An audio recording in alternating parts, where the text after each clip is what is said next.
Teamfight Tactics since the beginning of the game, and I am professional TFT player for G2 Esports. I discovered TFT because my cousin Cambiz, which is a pro player as well, told me, look, Riot Games has a new game in the Riot client, and I tested and I instantly loved it. So that's how I discovered TFT. I think I was like, yeah, I'm good enough to compete when I won the regionals, the first regionals in TFT. I wanted to be someone in esports. Yeah, when I won it, I was like, yeah, maybe there is something to do. And then we are here. The most growing region, I think, probably APAC. I think they have really great players. Some players are rising. So yeah, I think already good players, and they will have more potential in the future. Regional finals is always good to play for me because I think most of people feel pressure, but for me that's not the case. I'm used to play it, and I will do my best to go as far as possible. I think for AMER, it's been Jedusor, and for the best performer, we take all the regions. I think it's gonna be Wave 1. Like every season, he makes insane competitive set. He's always at the top. He always make the Taction Crowns no matter what. So yeah, I think it's gonna be Wave 1. Merci à tous de me soutenir. Rendez-vous la semaine prochaine pour les Regional Finals. J'espère que vous pourrez décrocher ma place à la Taction Crown et j'espère ne pas vous décevoir. Donc à la semaine prochaine.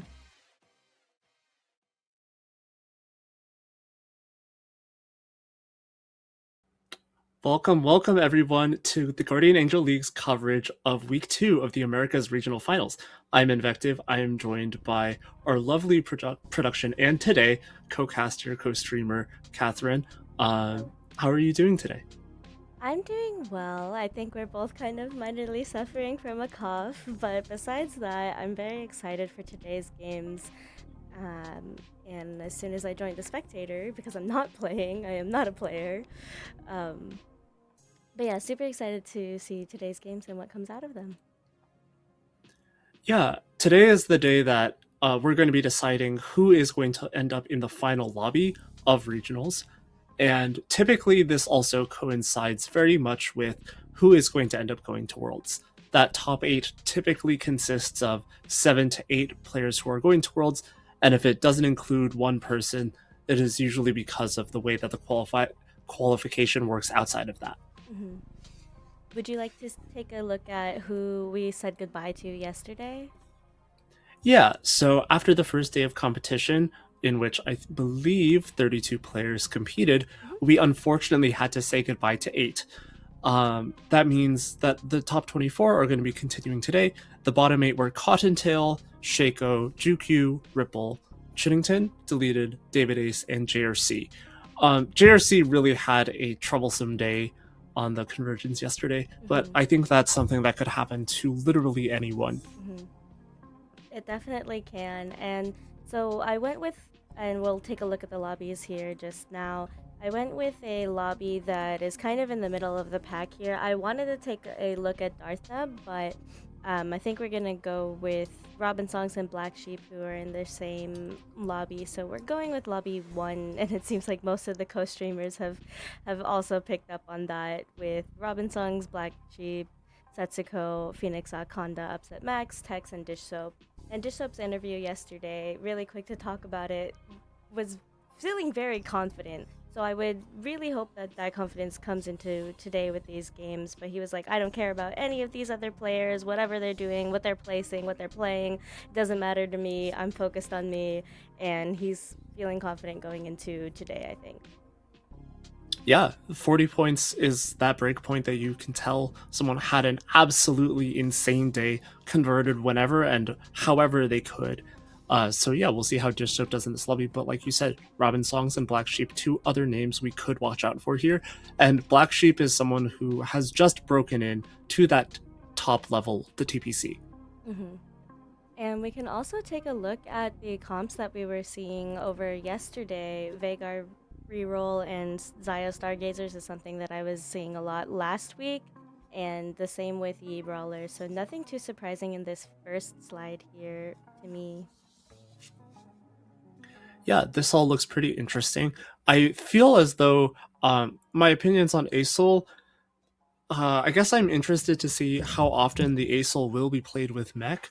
I think sometimes from the lost streak position, when you do have some anima items coming in, it can make a lot of sense to play around the Mighty Mech and Acel as their transformed versions. Um, I remember our coverage of week one.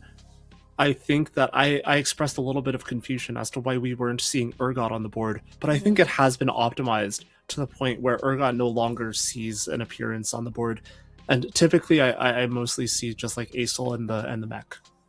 Yeah, exactly. So we also have a secondary form or secondary graphic for the top comps, and that's where we're seeing the legendary flex and the Vex flex. So still not seeing Urgot like on these or mech on these graphics, but we definitely know they're being played, just being outshined by some of these other comps. But I am excited for Vex flex. I like that a lot. Yeah, the Fast 9 options here are definitely very compelling. Um, in general, I think AP seems to be the more flexible way to play level 8 and level 9. With, if you slam a Rage Blade, you can try to find ways to either LeBlanc or Vex. If you slam more of those, like, flat AP items, you could go with Sona or with Acel. And then there are some situations in which you slam, like Nashor's JG, and it makes a lot of sense for you to play into Riven. So, with those kinds of lines being open to people who slam different types of AP items, I would say, like, yeah, that AP flex direction looks really, really strong overall. Yeah, I'm excited, and the same with as you were mentioning some of these other comps. So I don't think they're doing ready checks yet, but still a lot to anticipate for the weekend. And I do actually also have this format graphic that you kind of already covered, that we're seeing 32 players from yesterday make 24 players today. But this is how the cuts are going to go for the rest of the day, and what we're going to see tomorrow with our 8 players playing 6 games. Yeah, I guess I like expressed uh, a little bit of interest in what they use as the names for these different days. With the first day being the battle stage, today is the elimination stage, and so yeah, we've already had those 8 players eliminated, like we said. But after 2 games, the bottom 8 again will be eliminated, and every 2 games, the top 4 will advance, and the bottom 4 are cut.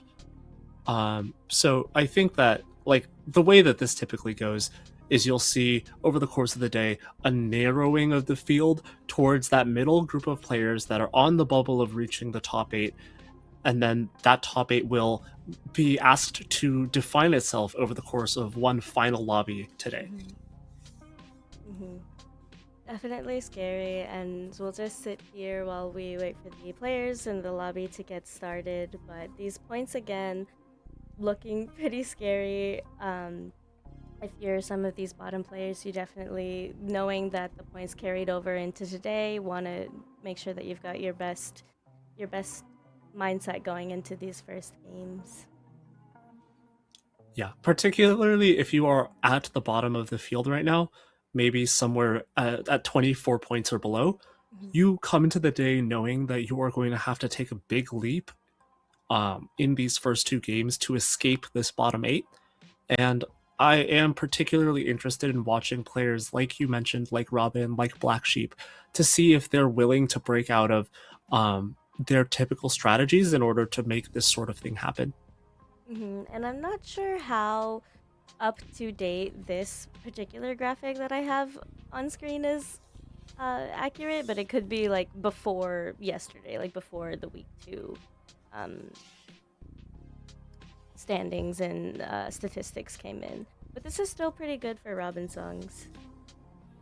Yeah, Robin's career stats are absolutely incredible. I think that, if we praise longevity as something to be interested in, Robin has absolutely demonstrated that quality with 5 qualifications to the Tactician's Crown, as well as almost 300 games recorded, at least in this graphic, for his career tournament games.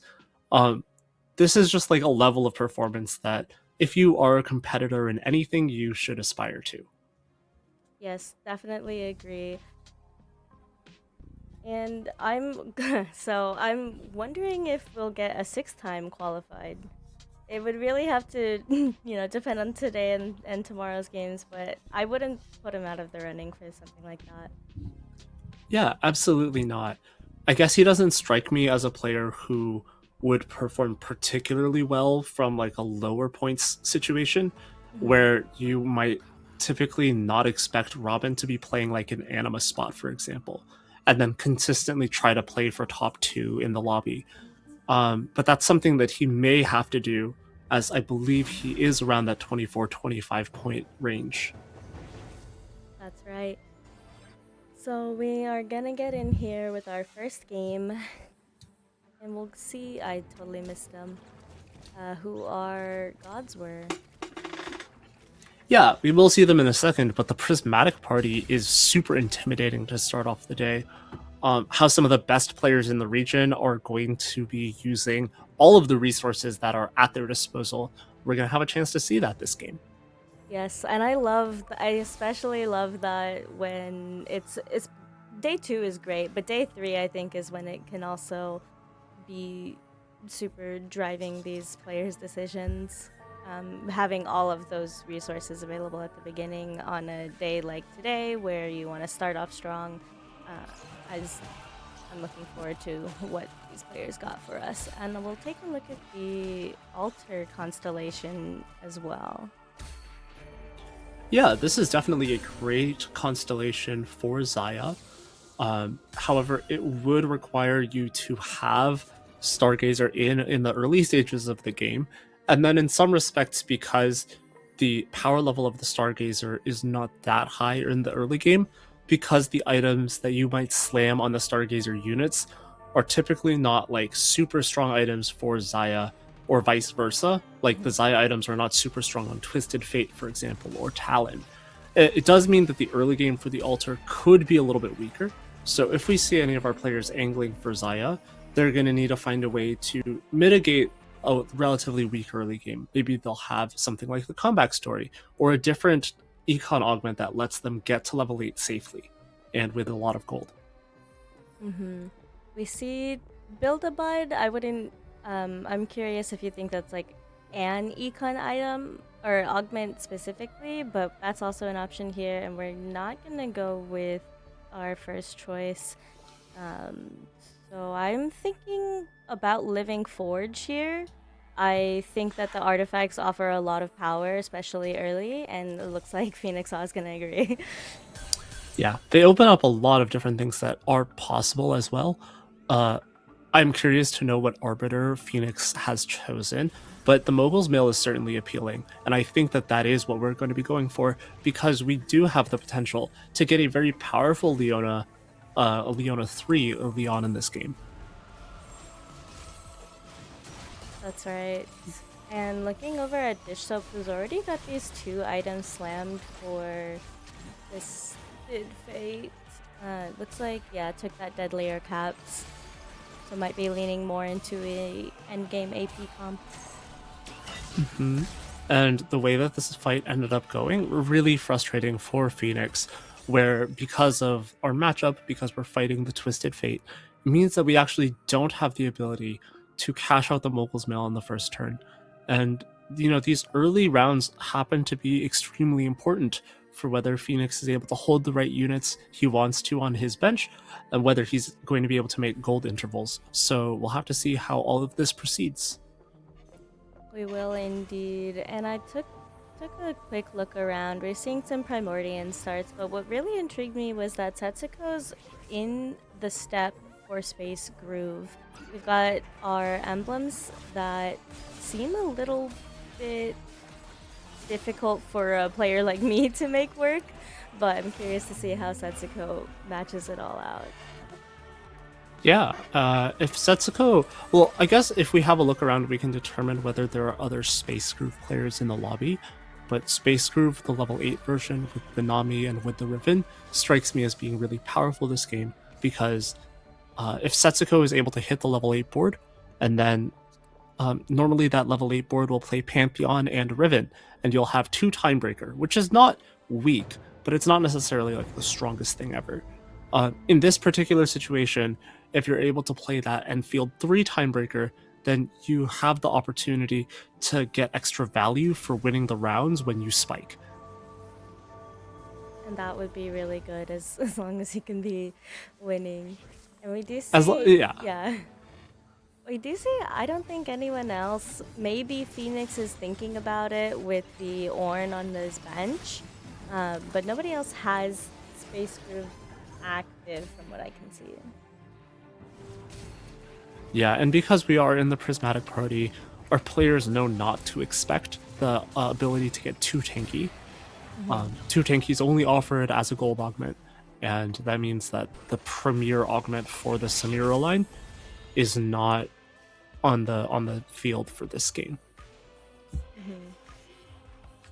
And that's you're speaking to like the optimal route, right, for Samira, but if it's uncontested, would you ever think about still going for it and making it the best you can without too tanky? I think that you would want to be playing it from a spot where you like start the game with a Samira or start the game with an Ornn, and that way that you like have the ability to build around these units from the very beginning and get value out of the itemization that you have for them. But I don't really know if anybody has that spot that we've seen so far. Yeah, and looking at text here has a lot of items. Yeah, a lot of items going on, but nothing slammed. And I'm curious what the intention behind this is. If we're gonna continue our loss streak, oh, well, it looks like Upset Max is not gonna let us do that. Yeah, maybe not. Tex, maybe this ends up being that Jinx Challenger spot. We did see it represented among those popular compositions earlier on, but my problem with this particular situation for Tex is that I don't think Tex has a lot of usable items, and so we might see him commit some removers fairly quickly here because all of these tiers don't a happy Challengers player make. Yeah, if if that's the goal here, definitely the tiers are representative of how we feel and not how we need to be. But not even slamming any, or not even putting the sword on something like the Belveth is something that I am questioning. And we don't want to upgrade this Briar either. Yep, cool. Yeah, I guess it's just frustrating. It doesn't seem like anybody else is gonna be playing 2 loss streak except for Upset Max. So Tex faced the one person that, Tex was not willing to sacrifice all of these copies of the Challenger units in order to out-sack Upset Max. Whereas Upset Max, not really holding on to anything, there's no like value being lost, so to speak. That's right. And so, catching up with Setsuko, we are now stepped into the 5 space groove and gonna hang out there for a while. And when do we think that Tex or Upset Max is going to make the next step for this board? Yeah, I think that's a really good question. I don't know about Upset Max. The scary thing about playing the full open loss streak position is that it's very unclear whether you're going to be able to find a natural way out of the loss streak, because you don't have an opportunity to hold the units that let you rebound in stage 3. So right now he's really at the mercy of his shops, and I don't necessarily see a way for this to suddenly become a powerful Xayah spot, for example. Not only, there's always the possibility that Upset Max wants to play that line anyways, and the altar will be upgraded into that powerful altar form when it is, and there's no two ways about it. But it is a little bit spooky because we are in free fall, and we have to see whether that free fall is going to be ended anytime soon. We do, and it looks like no one has stepped into that constellation yet early. As you were mentioning, it's best to get in early. So if we do see Upset Max or Tex step into that, it wouldn't have much of the advantage of being played early. But Robin songs that we're gonna catch up with after this augment selection, I am excited to see what is going on here after the first few stages. Yeah, these options, well, it looks like Robin songs did take the Radiant Pandoras early on. And yeah, maybe is in a lost streak position as well, because we're not so sure about which which Radiant to take. And I guess I'm also not super sure about which of these is the most powerful here. But Robin is gonna go for invested, and we are actually in a lost streak spot with the anima. Loss. So this is, I feel scary for Robin because we already squeeze in the bottom 3, but if you fight, yeah, Tex, who might not be wanting to lose streak anymore. But yeah, definitely hard to contest a lose streak in this lobby, I feel. Like, meaning to do it. He's getting it. Yeah, I guess he's also pretty comfortable with cashing out the 100s. And then just like using those items for a little bit of extra board power. I still think Robin is in a scary position. But he does have plenty of gold, and he's getting extra value from all of this extra interest via invested. This seems like it would be best suited to playing around LeBlanc, where LeBlanc is going to get you more powerful relatively early compared to playing around Vex. But consider this, Upset Max already has a LeBlanc. Yes, if I were Robin, I would definitely want to consider that. Yeah, he might find it out just now, seeing it and playing against it. So one of these boards is gonna have to pivot, and I feel like it's not Upset Max. Yeah, Upset Max definitely a little bit more rich than Robin, making more of that compound interest because of Hedge Fund, giving you interest all the way up to 100 gold, and finally turning that loss streak around for Upset Max. But we'll see if Upset Max, ultimately does stay in the LeBlanc. You said you would be surprised if Upset Max pivoted, but I do feel like Upset Max slammed the Void Staff to be a little bit more open. And then if he happens to get maybe like a Rage Blade offered, but doesn't necessarily see good items for Sona or for some of these other lines that are possible in his situation, that he will stay in the LeBlanc. Yeah, that's a good point I didn't super think about. And it looks like all of these players in this lobby are mainly gonna lean towards Thresh and these random boons. And we do see that Phoenix does have that 3-star Leona on board with the Mogul's Mail. Yeah. And then I think in one round, we're also going to receive another Artifact Anvil. So that'll be interesting to see what we go for. And earlier we saw that Robin had the Pandoras. Was he rolling a Radiant item? Oh, we're fighting him, so I can see. Oh yeah, I think this what this Seraph's Embrace was a different Radiant item around the Yeah, floor. I guess Robin finally committed to that as his Radiant item.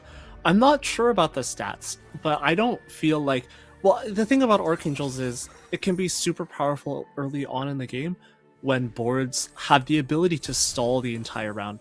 But I think it can be a little bit harder to play around later on in the game because you need a fully fledged frontline as well as a backline in order to make use of these scaling mechanics in the fight. And speaking of our front lines, we do see a Tom Kench out for Tex, stacked up with these items. I do like to see that.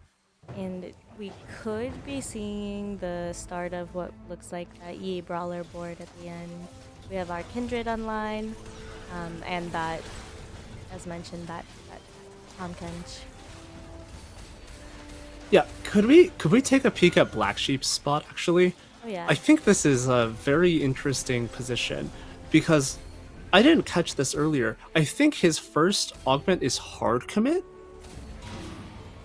Oh yeah. and then the second augment is luxury subscription. And I think that he just gambled that he was gonna hit Sona, and then he hit Sona. Yeah, that's definitely a Sona on board. I'm feeling pretty good if I was Black Sheep here, so oh man. Um Like, yeah. how often is this supposed to happen? I'm not sure it's supposed to happen very often at all. Any And check PayPals? but I guess we'll have to see how it goes. I think that the rest of these items don't feel super good for Sona, but they could be good Master Yi items, and that is a unit that we're going to have some access to. Wow. So we're gonna have 4 Psionics Sona 2 guaranteed on 5-1. And here's our Master Yi. Wow. Okay, yeah, we'll come back and see what the next augment for Black Sheep is. I wonder if that's gonna give us any more of a spike than we have just now. Yeah, very, very spooky. Setsuko has been playing a really great game so far, I think. This position with the Space Groove does seem to have been very powerful up until now, but I guess we're finally fighting some of these players like Dish Soap, who have power spiked. Dish Soap having Zoe 2 and Victor 2 is really intimidating and puts a stop to Setsuko's win streak right before Setsuko gets to spend all of the money. So we'll be online with Black Sheep for this augment. Oh, a golden egg with this much health? Do you think about it? I think about it. I can't allow myself to think about it. It's too much of a burden. No matter how strong you think your board is, it typically isn't strong enough to justify taking the golden egg. You know, sometimes when you take Call to Chaos, you receive like a completed item anvil as well as a golden egg. And in those situations, even if you are really powerful, the Call to Chaos is oftentimes a death sentence for you in the game. And it's a very frustrating experience, and I certainly admire Black Sheep's discipline not to take it and instead to select the bunch of rods. Yeah, which makes sense when we looked at, as you were saying, the items that were not looking great for Sona, so that definitely is helping us out here with the Death Cap and now the Morellos. And hopefully against Konda, this is going to look for another win and he can start keeping this health advantage. Yeah, it does look good. And Black Sheep, winning some rounds this stage is a surefire way to be able to access the higher levels, to be able to access the level 9. Meanwhile, Robin, we didn't have a chance to watch the roll down. I would say some parts of it seemed really successful and some parts of it not so much. We have a fully upgraded frontline, but the LeBlanc being contested means that unit is the one that we haven't fully upgraded just yet. Mm-hmm. But we do have a upgraded Karma, which is not something to shy away from. It's definitely going to put out some damage on the board, be it not exactly the upgraded unit that you wanted. For sure. I'm very happy with having the upgraded Karma. We are going to be fighting the Belveth 3. I would say that Morgana being well positioned this fight means that I think Robin typically has a strong chance of winning here, but it actually seems like it's going to be pretty close. That Jinx with a double Death Blade didn't come quite close to casting, and yeah, it'll be a victory for Robin, who's really on the ropes HP-wise. Yeah, and the same thing with Phoenix, just getting a win here from the previous loss streak. They have some upgraded units on the board, so I'm wondering if any of these lower health players like Robin and Konda, looking to take Soraka's boon this time around. Yeah, it looks like Robin does. Oh, interesting. I feel like this blessing of size, it's not necessarily bad, but it does feel like it could be less value than the random boon to me. Mhm. Upset Max has leveled to 9 and has 2 Blitzcranks. Ooh. Okay, Upset Max definitely seems like the more powerful player between him and Robin Songs. The Radiant item is super powerful, but I feel like Baron's Lair and Hold the Line are pretty comparable augments for the power level in terms of what they provide to the backline. And I really like the situation here where we have already gotten to level 9 and then we have Sona pair secured, where like Sona is going to be a very contested unit, as we know from the luxury sub and from the hard commit with Black Sheep. And speaking of this high-end compositions, look at Konda's bench. Tell me, how many 5 stars do you count pairs just sitting on that bench? Yeah, and Konda hasn't even spent all of the money just yet. We are going to have some more roles to go through, but Konda has to spend this money pretty quickly. The Brazilian player needs to make sure that this pivot goes off well, and it's starting on a good foot with the Vex upgrade. Now we are going to see the Shen come through, but we're holding a lot of units that I feel like we might struggle to play, so this Bard we might have to say goodbye to. These are some of the upgrades that we really need to see. That that Graves upgrade with this current itemization that we have is super important. Yeah, and we do have a few, like we have that open sword to put on the Fiora. I'm not sure if she exactly wants an IE, but sitting on another pair, and the pair of Blitzcranks if we want it, I think that this roll down for Konda looked exactly what he needs to stay at least contesting, not to go 8th here. Yeah, I think Konda looks like this is going to be a very, very narrow victory, but the Space Groove Riven could still do it. The anti-heal has fallen off, so that Death Dance is not going to be mitigated, but I feel like, yeah, in overtime, with the way that Vex is able to ramp, with the way that Vex has stolen stats from the Space Groove board, that does seem to be, just a incredibly necessary win for Konda. Meanwhile, Black Sheep has taken a ton of damage in stage 4. And not upgraded with this Sona yet, still on level 8. And I think we're looking to maybe... Oh, I'm not really sure. Do you think that we're gonna stay with the 5 Shepherd if we have an open, like, we're not 4 on Darkstar yet. We know that LeBlanc is contested. We don't have our upgraded Karma yet either. I'm wondering if we just try to move into Darkstar with some of the items that we have. Oh, okay. No, I think the thing is that we know we're gonna upgrade Sona just as a.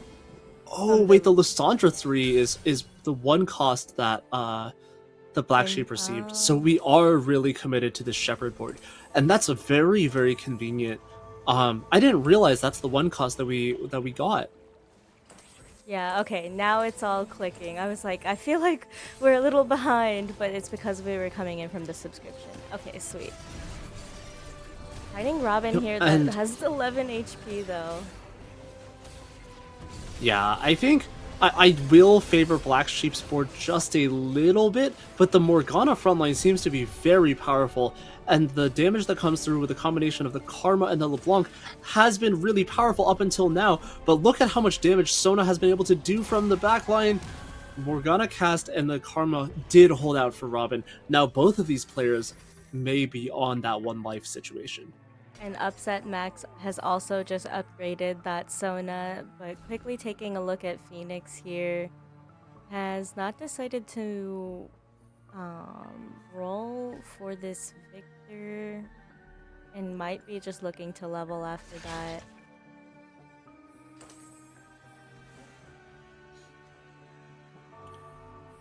Oh, the I 3-star Victor is out here for dish soap, so maybe it's just a little tough to find. Oh, interesting. I didn't believe that this is the direction Dissoap was going to be going in, but I like the way that this panned out. This Victor has been farming a ton of AP, and both of these Rabadon's death caps are stacking. So I can look forward to this guy doing a ton of damage, but I don't know exactly how well this matches up into some of the other late game AP boards. Like, Victor doesn't cast that fast, and it's a little frustrating the way that that goes. Unfortunately, we didn't get to see that Black Sheep fell to Konda's board. We did just take a look at Black Sheep and Konda respectively. This had been upgraded right before, and it does look like a scary board that might, and looking at these potential matchups, just slay through the bottom half of this lobby. Yeah, Konda, I guess what we got to see early on in stage 4 is that Konda was able to get an early copy of this Graves, and that justified investing in the Graves over the course of that stage and having all of these upgrades available. We're going to start seeing this Graves get into the really powerful assault frame upgrades, starting maybe as soon as, like, now. You can see the way that the bullets of the auto attack are penetrating through the front line.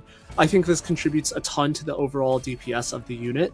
And yeah, Konda is going to beat another Shepherd player. Robin Songs is out. Robin Songs is out. Those- Dish Soap is one step in, one step out. Yeah, but I guess the important thing to remember is these players are not in the same point position. Yeah. For Robin Songs and Black Sheep, going 7th and 8th might mean straight up they're out of the tournament. And that it's nothing to be sad about. That's like, they're going to be in tier 1 next set. They're going to have another chance at the whole thing. But as for today, someone like Setsuko is now on the watch list. We have to see if Setsuko is going to be able to turn around this Space Groove spot.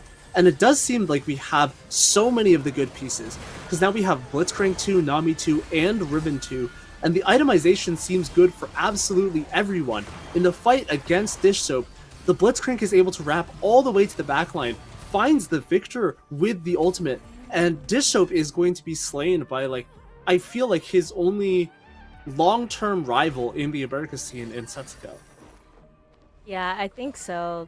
That you talk about these legends of the entire history of North America's TFT presence, and yeah, definitely it would be Dish Soap and Setsuko that I would say are on top and would have that rivalry with either back-to-back wins or just amounts of high performance.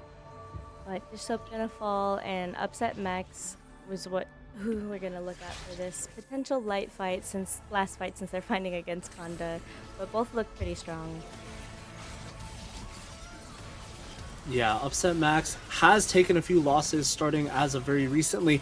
Konda has been slaying all of the Shepherd players, and the Graves finds his way through the Morgana frontline with ease, is now raining fire down upon those backliners. Lights out for Upset Max, and then the top 4 is going to start with Tex. Tex is going to get that 4th place spot, and above that, Phoenix was able to upgrade the Bard 2, and is in some ways now looking for ASOL 3 as a win condition. We don't have a ton of abilities left to get to that ASOL 3, but we are going to get a few more rolls from the shopping spree. That's not the shopping spree, that's Commerce Core. And we do have a chance of getting a forecast from the dragon here. Right. Not quite. 18 more gold, some free rolls. Are we going to see the 8th one? Some more free rolls. But nope, stuck on 7 ASOLs. I do think that this means we're gonna pivot the items a little bit to that Bard, since that's a now 2-star. And we'll see. Yeah, it was nice to be able to do this with the open anvil. I guess My one concern is that the Void Staff needs to find its way onto the correct target, and I don't know if this is shredding the Ornn in this fight, but it does look like Blitzcrank had a big role to play in bouncing the Ornn backwards. Yeah, we did see the Blitzcrank take that Shojin from the anvil that we just got also, but it wasn't going to be enough to keep them in for a second place position. Yeah. Now Setsuko's like, this is a super valuable top 2 for Setsuko, but we know how powerful Konda is. That being said, Konda did just take a loss, and it could have been to Setsuko, to the ghost of Setsuko. Another interesting decision Setsuko has made at this point is to pivot the Death Dance and the Space Groove emblem over to the Shen. So that could be another way of getting a little bit more value out of this board, which I think might be Setsuko's final board. We're not going to get to level 10 in that situation. Yeah, I think you're right. This Blitzcrank's kind of stuck in the corner. And now we're moving around to the front. It's a really good catch. It is frustrating for the Blitzcrank to be stuck in the corner, but we didn't see the Graves have the same impact in this fight that he has had in previous fights for Konda. I'm not sure if I was able to catch why, but it does seem really frustrating that for whatever reason he's just not quite as powerful in the Space Groove matchup.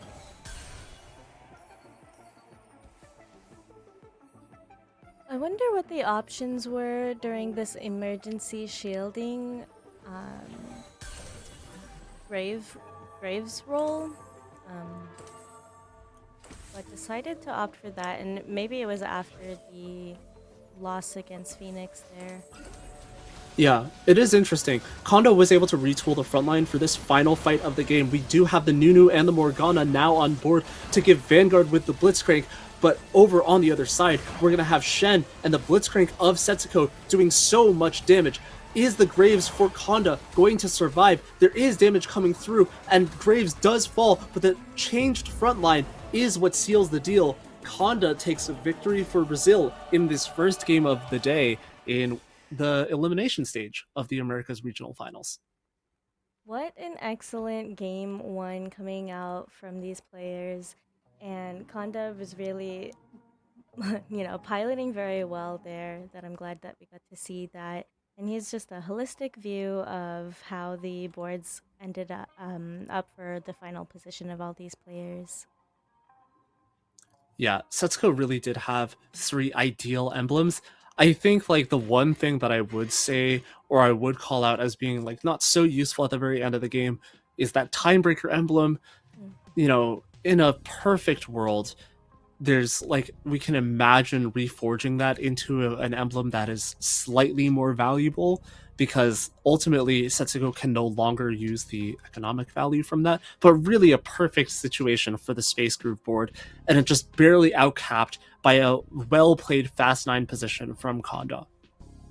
Yeah, and as we were seeing, that Vex board has been represented as one of the main comps in this weekend, and so not super surprising, but definitely still a very impressive board. And we did see Setsuko step in with that Space Groove. As you mentioned, it wasn't a too tanky version, so still piloted Space Groove to the best position that he could, which was a second this time around. So Yeah. I have some scores, but not everything yet.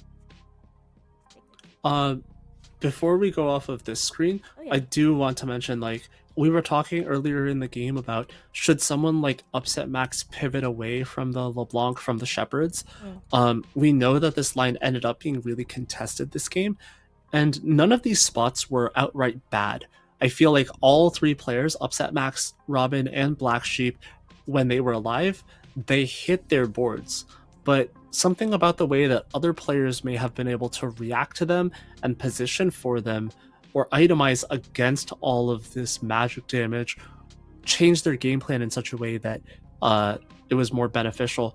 Like the AP boards that went second and third place were Space Group Nami and a Soul Flex. Yep. Below that were these 3 Shepherd players. And it really does speak to the notion that even if you aren't even if you do get lucky with the hitting your units, sometimes you can end up in a really bad position when you're contested, just because of the way that the lobby dynamics go. Exactly. But we stood our ground, and it paid off to an extent. But so here's the scores that we do have available for the first game. I don't think that we'll have to take too long of a break between these games since we're staying in the same lobby. But as a refresher, here are what those lobbies are going to look like for the games that we're going to be watching, the first 2 today. Yeah, so we are going to be staying with this lobby for the next game as well. I would like to see Dish Soap continue to build on his lead from yesterday. Like, that 40 points really gets you a large part of the way there, but if I were in Dish Soap's shoes, something I've never been in because he's a crazy good player, but I do think that, like, you would want to ultimately bring the ball or, you know, cross the finish line, get to that top 8 spot, and be safe as quickly as possible. Yeah, definitely. And that position from game 1 is going to put them at 43, still leading the board for the day. But definitely want to keep an eye on Robin Songs and Black Sheep, who are looking for these good final positions in these 2 games so that they don't get cut. The math is still available for them, but someone else like Weijin, who is still playing in their game, as we can see they don't have a score yet, might be even still threatening from a different lobby for Robin and Black Sheep. Yeah, I would also say, like, it wasn't a hot start for any of the top 3 of yesterday. I believe me, first or 8th, and Campuli were the 2nd and 3rd place points holders from yesterday.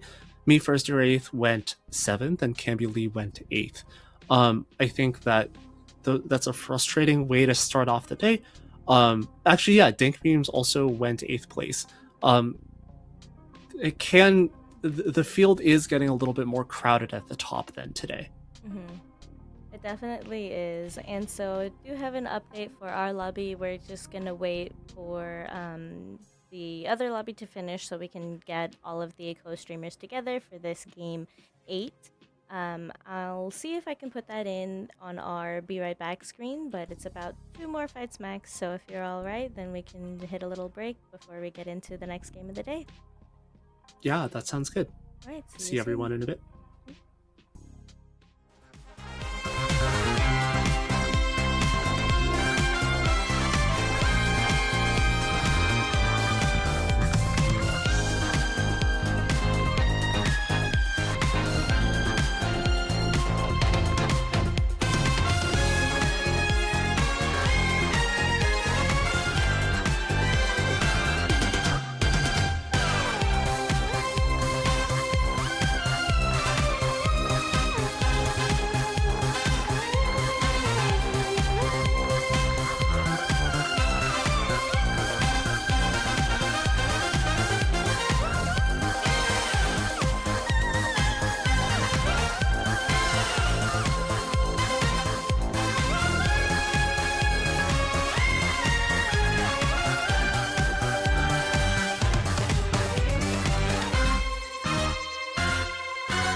Hello, everyone. Welcome back. Invective and Catherine here for the Guardian Angel League. We've finished our first game of the elimination stage of America's regional finals, and the standings have shaken up quite a bit. That top 8 is becoming so much more contested, and Dish Soap has a 2-point lead over Kaiwing, but it is getting closer and closer. We are going to be tuning back in with Dish Soap, Robin Song's Black Sheep, Setsuko, and a host of 4 other players for this second lobby of the day, so let's stay tuned for that.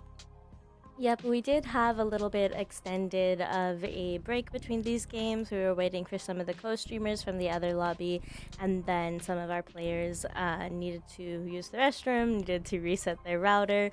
So we are finally getting, after 3 rounds of ready checks, these players are ready and we're getting into the loading screen. But we did see in the last game we started off with a prismatic party, which I'm always happy about. And so we'll see what this game holds for us, where we see Thresh again, but instead of Soraka, we're going to see Varus as our second god. Yeah, I feel like Varus gives a lot more playable options to players.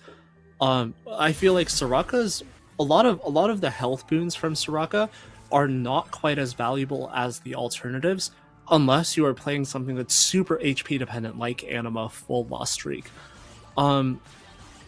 In this particular case, there are a lot of valid reroll lines in the game, and depending on the Stargazer, this Twisted Fate could be the key to one of them, playing around the medallion.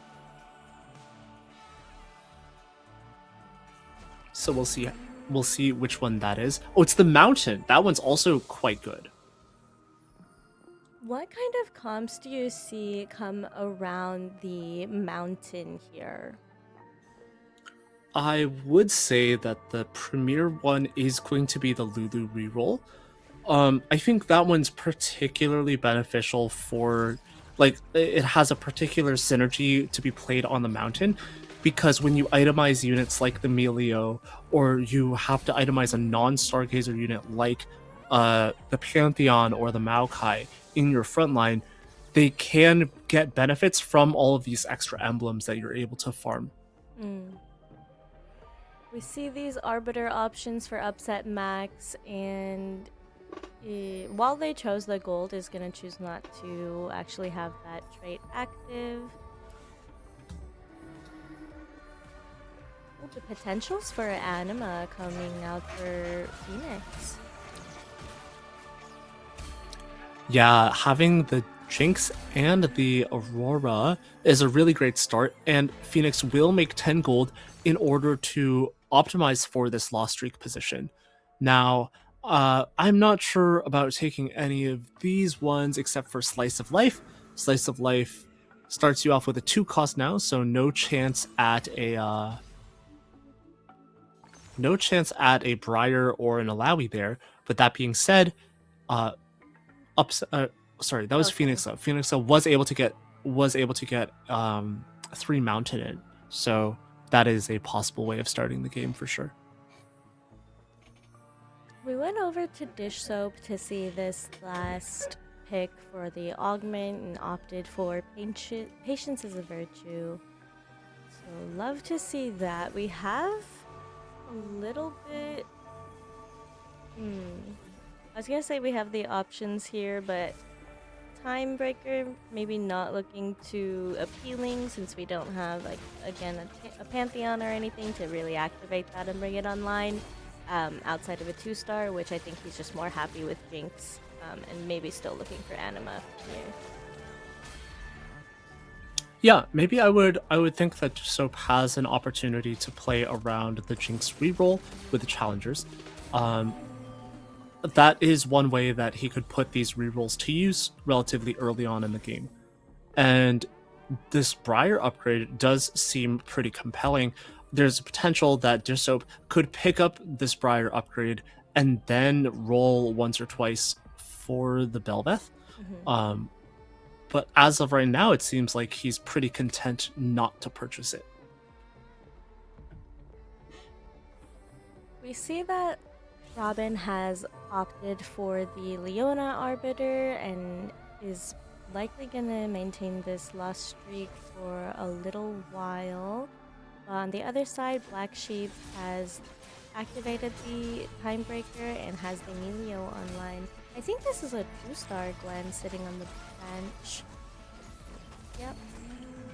Yeah, I think part of the problem for Robin is I don't know if this is a spot where you can actually expect to get a Leona 3. We only have one Leona right now, and we need our Arbiters to spend mana in order to increase our chances of getting more Leonas. So, if the way the fights go is more like that, I have a hard time believing we're actually going to have the expected value of hitting Leona 3.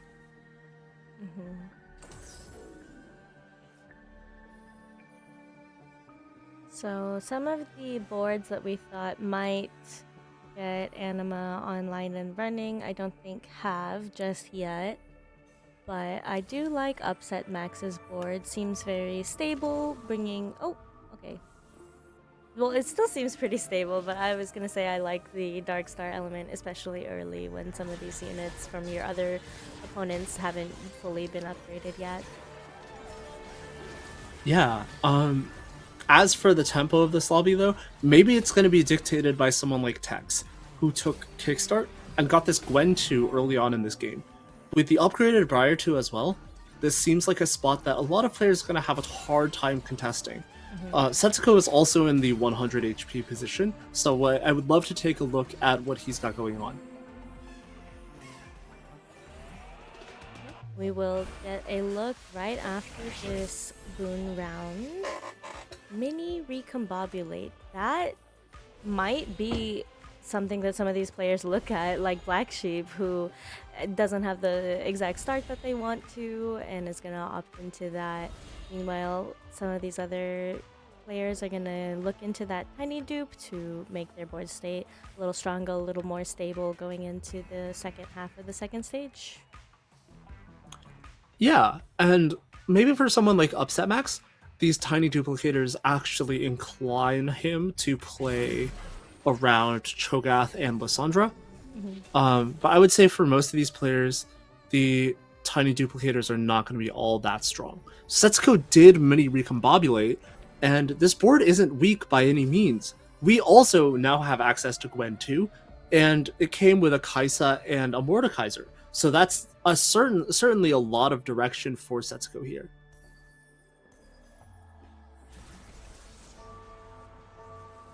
I like where we're going. I like that we've got a 3 rogue happening with the Fizz that seems pretty strong this early, even though we don't have a lot of items that are optimal for these units right now.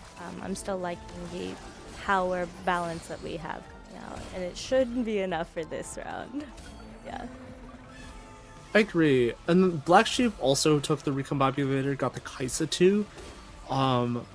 A lot of people ended up in this kind of situation. I wonder if Tex was willing to take the mini Recombobulator.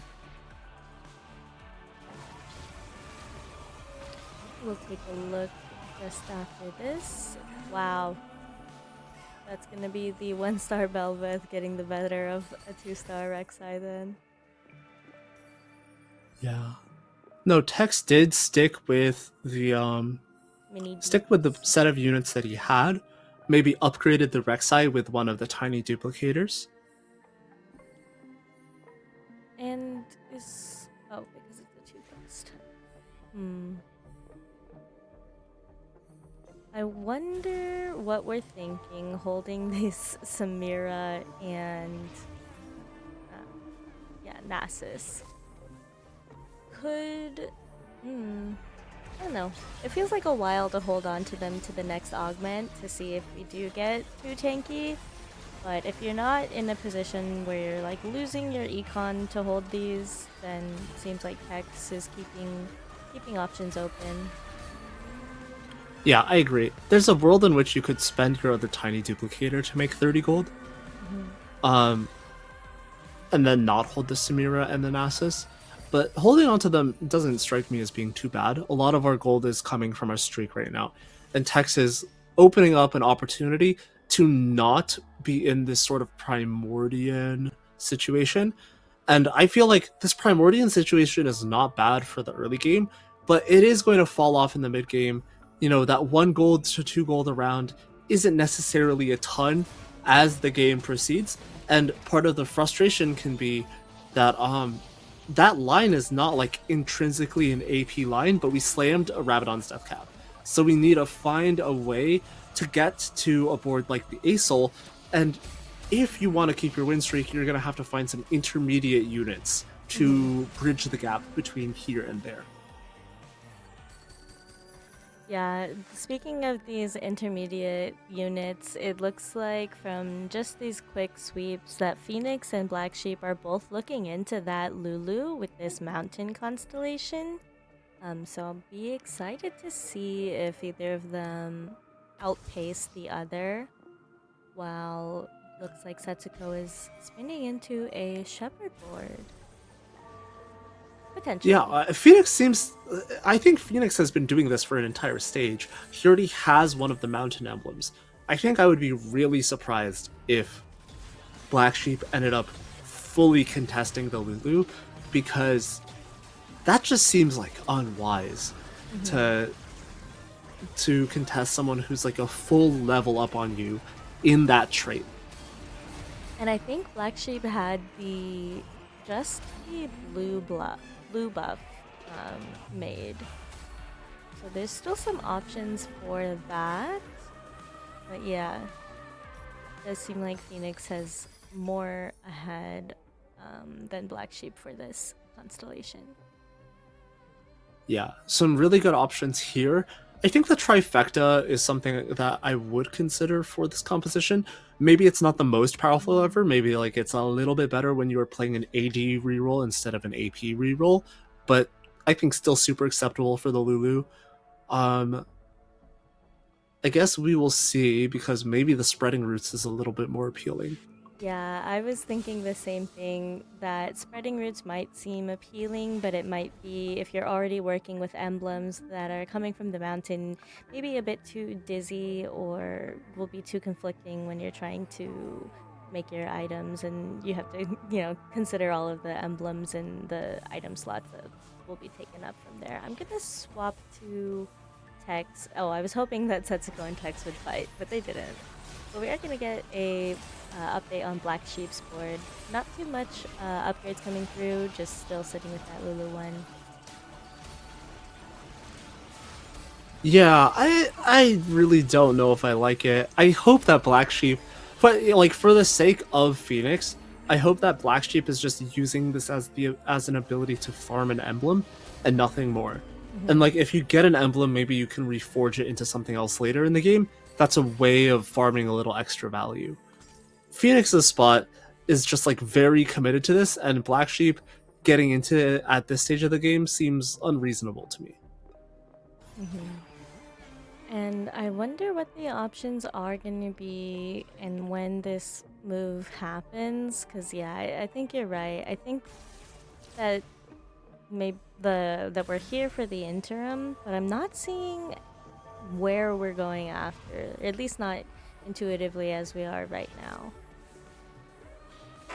Yeah, I think the level 8 lines, I don't know, maybe they make a little bit more sense, but we don't have a reforger to play around. So as of right now, I guess we are sort of committed to this Lulu.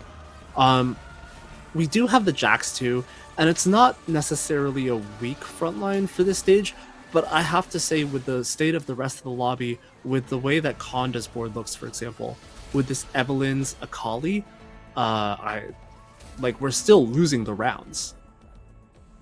Yeah, and it was just finally that Setsuko and Tex fight where Setsuko got the better. Some of these players are already picking the Thresh Moon. Yeah, I guess it's a fortunate round for Setsuko to fight Tex.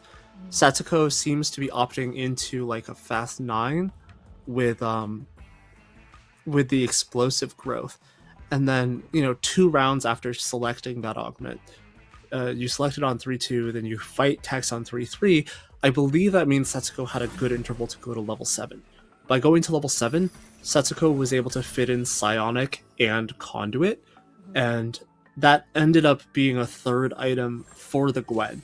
I think that was really impactful, and now we're in a spot where maybe, we're home free for a very long time to get to level 8, to get to level 9. Yeah, and it looks like for Phoenix, we're one away from seeing this Lulu 3.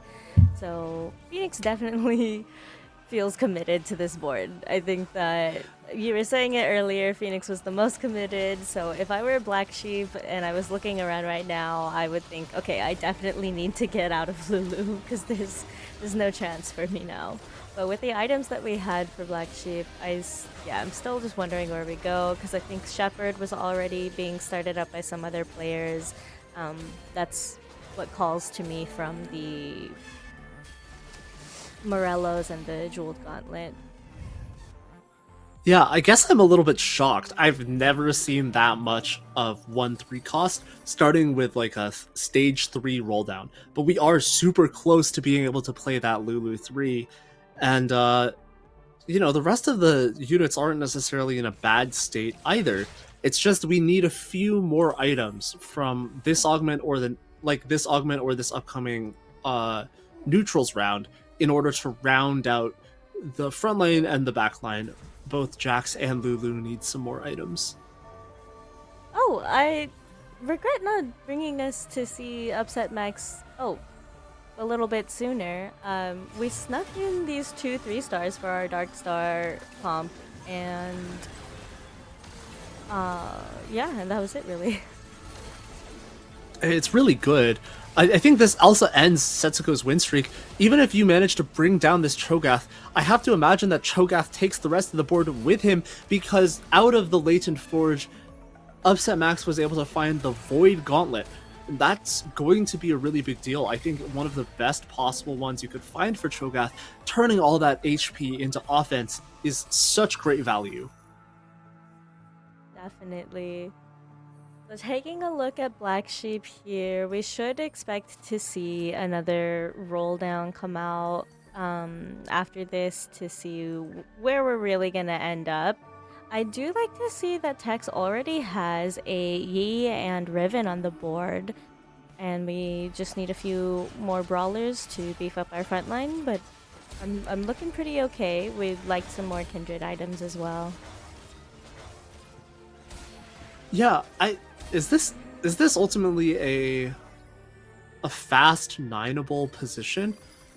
Tex does have the forward thinking. I think that is going to be somewhere in the range of like 80 to 100 gold.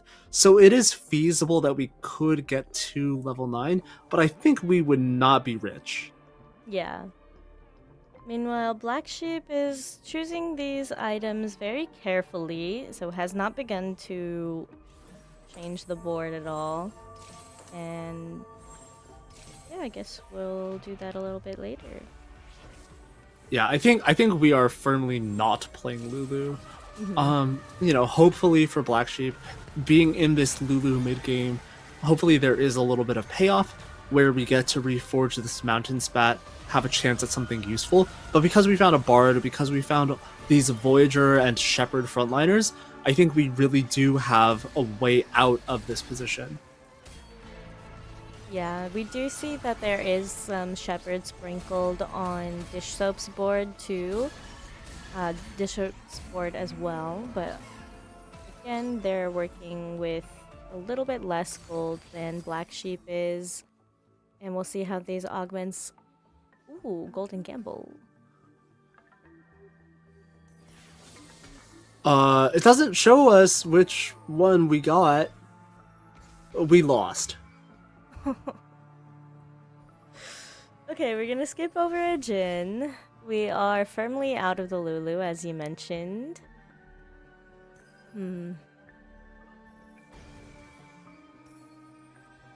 This roll down does not inspire a lot of confidence in me. It doesn't seem like we found the copies that we needed of... Oh, there's the mech that's really big, but we don't have the Aesol just yet. That's right. No ASOL just yet. We still have some items to move around and some anvils to pop. Oh man. And going up against Setsuko, who does have a lot of the Space Groove items already slammed. Oh man. We are Yeah, gonna that abduct some units though, which is good for us on Black Sheep's side. it is. I think Black Sheep's decision was a little bit slow, but it ultimately ended up not mattering too much. Black Sheep narrowly wins over Setsuko, and Setsuko is definitely going to be going level 9. Um, so it's not like Setsuko had like a crazy good victory or Black Sheep had a crazy good victory there, but it's a victory that stems the losses. Maybe it gives you time to make the adjustments to the board that you need to make. Yeah. And we do see that some of these other players have some 5 costs ready. Like text board. I'm sorry that we missed this roll down. Look at what we've got on the board.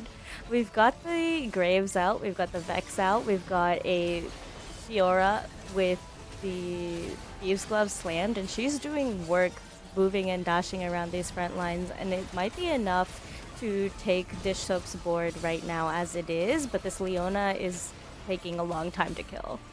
Oh!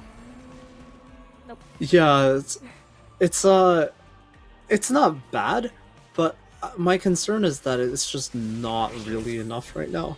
I feel like Tex really needs to find Leona, or not Leona, needs to find Vex 2 at a minimum, and even then, Vex 2 on her own is not usually that capable of winning these stage 4 fights when the opponents are as strong as some of the opponents are in this lobby.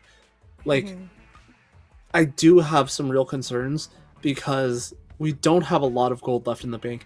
And I know Tex was trying to make this Fast 9 happen, but last time we saw Konda do it with so much more money than this. Yeah. So we are gonna get some money come through. The Vex comes online as a 2-star. But Konda is gonna be rolling those few golds and getting the last few 3-stars for this board in Akali and Belvath. Yeah.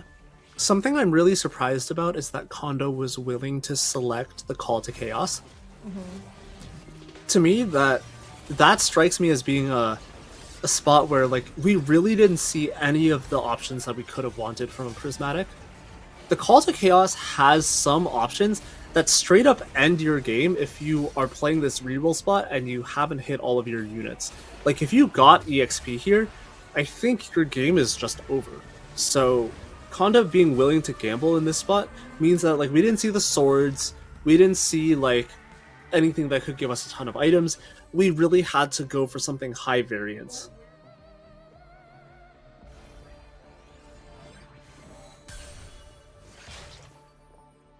Oh, that's a big hit. The Fiora 2 comes in for Tex. That might be enough to save this position. I do like it a lot. I'm wondering if we're waiting for something else for this glove, if we're needing the jeweled gauntlet or something better, more aligned with Vex, who's got an open spot, or Graves, who does not have any items yet. Yeah, I guess I would... My guess is that Tex is willing to take the first option from the armory that shows him a glove, because that way, like, you're able to get another Thieves' Gloves online for the Graves. That being said, this fight was pretty close. I was worried about Tex's positioning because the swap could have trapped Fiora in a bad spot, but it ended up working out the way that we were fighting a solo frontline. And I think that we might actually be holding for the next glove that now that I have the context of like this lucky gloves on as our augment. So that makes a little bit more sense. Gonna elect to put that on this Shan. Yeah, the way that ended up going makes a lot of sense. I didn't realize there was another glove coming through with the augment, but that's definitely my fault. I think that this is definitely something that Tex was playing around.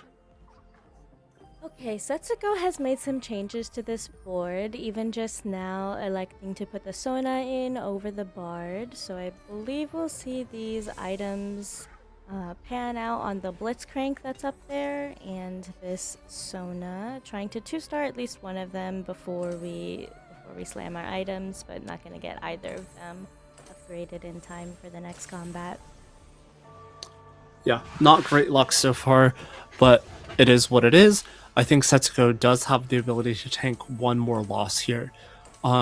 Still not really an ideal position though, and you can see that the items are coming through for the front line. Those items are items I'd be happy with, but yeah, the lack of a 2-star backliner is really scary.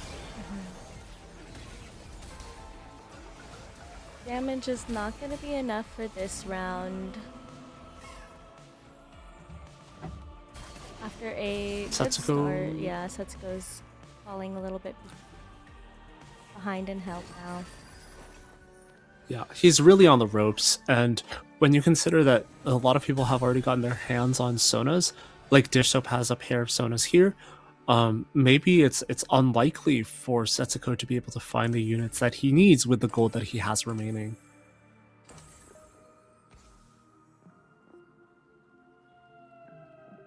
Konda has stabilized a little bit, and as has Upset Max. Both of these players have been able to find the units that they need. Well, actually, not really. Upset Max has not found 6 Darkstar. That's really, really significant in terms of, what more do we need out of this board? Well, we need the capstone for this trait, but Cho'Gath is doing a ton of work in the front line, gobbled Fiora twice, and she's gone. Now we're going to see the Void Gauntlet come into play, even though that Graves, wow, took half the Graves' HP bar, allows the Sandra to go straight to the backline. That's a loss for Tex, and Tex is on 6 HP left. Yeah, that was surprising to me also, because we had just upgraded the Graves here to the Graves 2 and got the Thieves' Gloves onto him now, but still gonna take that loss. And Konda, Black Sheep, and Tex rounding at the bottom 3 is not where they want to be in the position with their points. Tex a little bit more points to work with, but Black Sheep and Setsuko definitely need to make some moves here, as we do see the ASOL come online for Black Sheep finally. Yeah, it was a really long time coming, and I think a lot of the other players that you're going to see in this lobby have boards that they were able to, bypass this level 8 stage, whereas Black Sheep has really been stuck here for a very long time. This itemization seems pretty strong with the Dragon's Claw against the LeBlanc and the Nami of Dish Soap, but ultimately the Leona with the 2 Warmogs stood really strong this fight, and ASOL barely fell down. Black Sheep is going to go out, but will it be 8th place? No, Tex also falls out of the lobby. But Konda was the one who took the 8th place. Okay. Konda lost against Upset Max. Tex and Black Sheep also fall. Setsuko is going to be online now with the Bard 2, but we still have not, as you mentioned, capped this Dark Star for Upset Max. A little bit worried there. And some of our other players are sitting on some upgrades like this Blitz or Phoenix. Yeah, have you ever seen this board even get to this point? I so rarely see Lulu be able to reach level 9, and I guess a large part of that is that Phoenix was not going for any of these other guys. Yeah. Phoenix hit the Lulu 3 and decided that's enough, we are going to level 9. We'll see if that decision will pay off, because we're fighting an incredibly powerful duo carry setup of Sona and Bard 2. Setsuko was able to hit these units at the very last moment with the very minimum of HP left, and it wasn't enough! The Lulu wins. The Lulu wins! Cora! I need Cora in the chat immediately. I'm very happy to see that. I'm a big Lulu fan. Um, yeah, I definitely wasn't expecting it to be strong enough, but I think with the trifecta augment, that yeah, that probably bolstered Phoenix's confidence in just saying that the Lulu was enough and deciding to keep up with the rest of this lobby, who was already at 9, um, to take one of these top 4 positions. Yeah, I guess the other benefit of playing this mountain version of Lulu is that you actually do have the ability to get a +1 in whenever you want. You can just play another one of these Stargazer units. As you can see, Phoenix does have the Nunu and the Zaya on the board, giving all of those extra stat bonuses to the Lulu, to the Blitzcrank, the duo carries of this board, but I'm concerned about this fight because Upset Max looks like one of the strongest players in the lobby now that he has finally been able to find 6 Darkstar with the Karma. Yep, I was about to say that. Now we're on our 6th Dark Star. We're liking where this position is for Upset Max, but is it going to be enough against some of the rest of these duo backline carries in Dish Soap and Robin Songs? Yeah. As for the case of Dish Soap, he was finally able to get the LeBlanc too. That's going to make such a big difference. Whereas Robin does seem like he has had the LeBlanc 2 for a while, but doesn't have the ability to reach Sona 2. So the interaction of those two boards is one that I want to watch for sure. Right now, though, we're waiting for Phoenixa versus Dish Soap. The Lulu against that high HP, very tempo-focused LeBlanc situation. Wow, the Jin coming through now. I like the Jin coming through. I also like how we have the support with Zaya. But I'm not sure how this is gonna play out. This is super scary. Yeah. Ultimately, Phoenixa was able to end up on a good side for this fight, and that could be all the difference. We do have good tank. Oh, the LeBlanc is already dead. Sona dead as well. And it's just gonna be the Leona. Yeah, wonderful positioning there. Meanwhile, Robin is going to take a very big loss to Upset Max, but he's going to stay alive. So all of our players still have a chance in this game.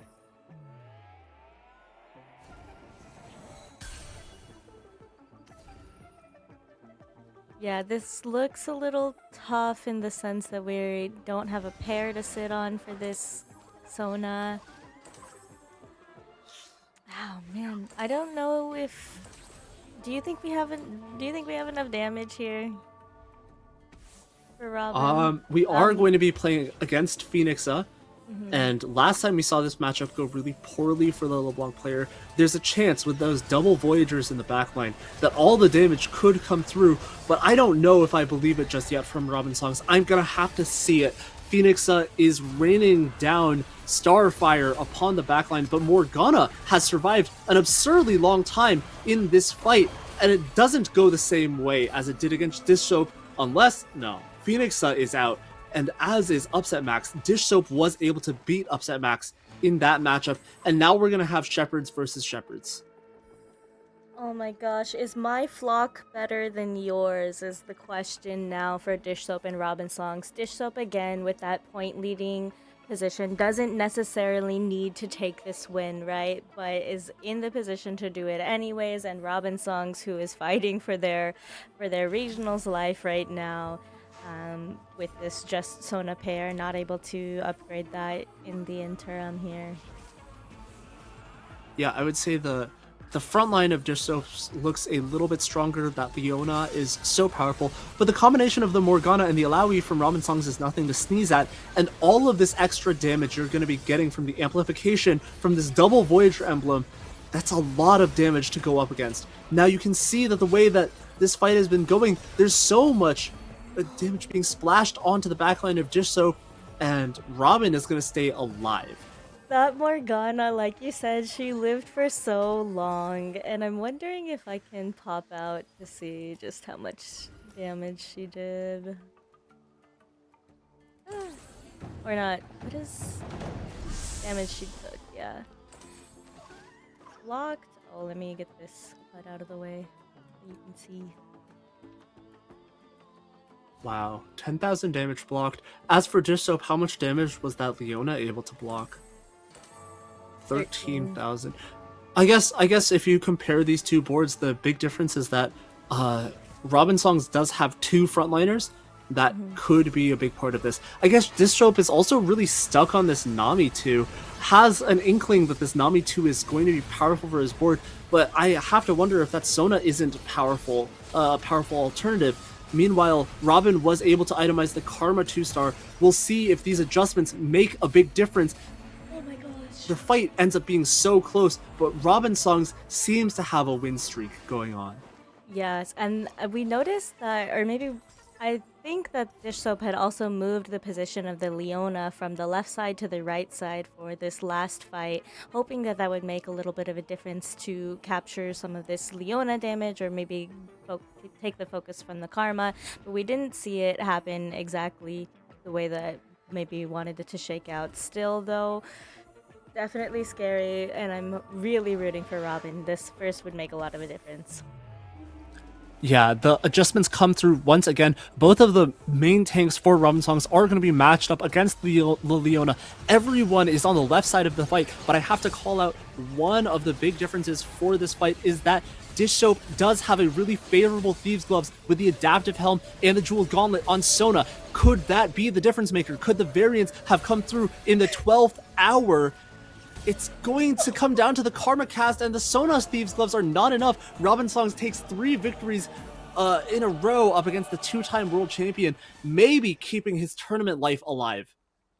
Oh my gosh, what a huge... I disconnected my headphones being so excited after the end of that fight. Oh my gosh, what a win for Robin. Definitely needed it. And even the Sona one, it was going to be enough to Dish Soap's board. Very exciting end to our second game. Yeah, that's really crazy. I think Robin, like, I would hate for Robin to go out of the tournament after ending on a first place. But it's still, like, maybe you get to smile about it and go on with your life, knowing that you're going to be in tier 1 again next set. But I would love for Robin to make a miracle run here. That's a really great way to start it. It's a bounce back after what happened in game 7. Okay, so do you feel ready to move off of this screen? Because the standings that have come in right now are a little shocking. This is how we have it right now. We're waiting for 2 scores from another lobby, being Kai Wing and Marcel P. Marcel P, if they have a first, right, which would be 8 points, goes from 31 to 39. I don't know if this is good for... I don't know. This does not feel good. No, I think Marcel might just be overtaking Robin here. Yeah. And their teammates. Yeah. Whether it's a first or a second place, it's more than 36. Oh man. That was still a really good a really good performance from Robin for this last game. Yeah. And the scores finally come through for Marcel and Kai Wing. Marcel was gonna be able to take that first, so congratulations to them. But wow, what a game. I'm glad that we watched those lobbies, because unfortunately that also means from that lobby we're going to be saying goodbye to Setsuko and Black Sheep. Yeah, I think Setsuko started the day off in the worst position with 22 points only. It was always going to be a really uphill battle. And if you look at the way the points worked, I think Setsuko needed first place in this lobby in order to have a chance of making it out. And a second and first is a lot to ask for. He certainly tried to play for it, didn't quite go the way that he wanted to, and a lot of the players in this lobby ended up being incredibly strong with the emblems they were able to field. We saw Robin have that +2 Voyager, but we also saw, I believe it was Upset Max, who had both Darkstar and maybe Voyager, and then also Timebreaker for the Cho'Gath Lysandra reroll. these spots were very much optimized, very ideal, and it's hard to imagine, having an easy time aiming for first place. Yeah, especially with the strength of these lobbies. And we're gonna see if we have the next ones available to choose, which it looks like we don't just yet. But yeah, we're gonna see 2 lobbies as we're saying goodbye to those 8 players for the next after this break. But oh, okay, so they're live now.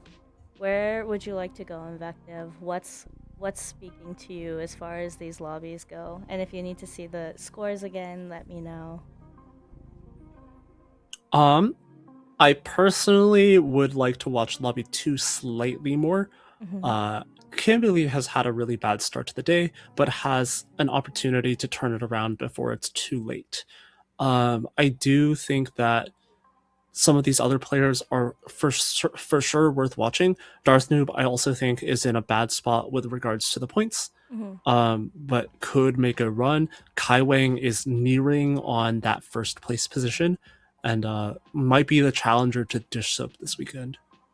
Okay, so I will go ahead and submit us for Lobby 2 to watch for both of those games. And I think that according to your time and the other life events, we'll be able to see at least one of them.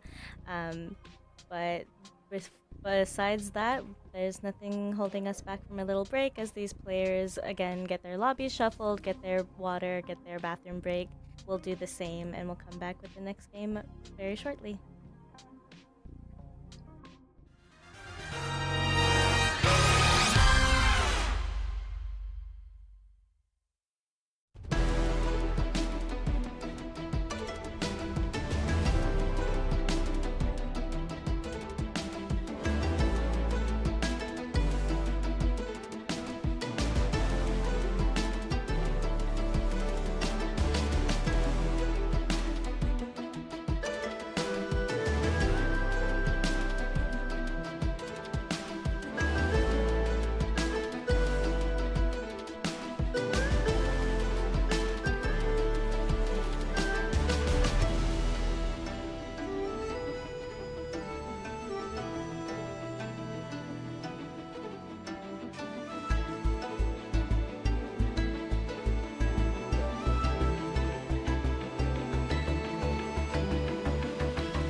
Welcome back, everyone.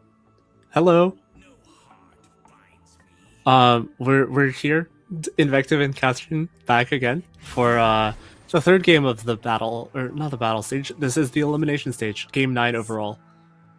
Yes, here we go. And we've hopped into our lobby 2, which we're going to be following Camberley and Upset Max that we talked a little bit, and Darthnub a little bit before the break. Definitely excited to catch up with Camberley. Haven't seen, I haven't followed many of their games this run. And Kaiwang, as we talked about a little bit as well. Yeah, both Cam and Darthnub are on the ropes here in terms of points, 37 each. It's going to be a really big ask to catch up, but in 2 games, like, this is not an overwhelming advantage to overcome. Mm-hmm. And as we saw in the first game of the day, being prismatic for all of our augments, this game 3 we're gonna be seeing all gold augments offered for these players. So the position for that Samira Ornn 2 tanky is open if anyone does run into it, or I haven't seen many from this sidebar have an anima open position, but Camberley's bench seems to be maybe in tune for that. Yeah, definitely a chance. That Jinx is certainly one thing that opens up your possibilities a little bit. As for the itemization, I feel like I have a strong inclination to be able to slam like a Rage Blade here. We're gonna skip over a lot of these and just go for the advanced alone. Does that push us more towards maybe this Lissandra setup?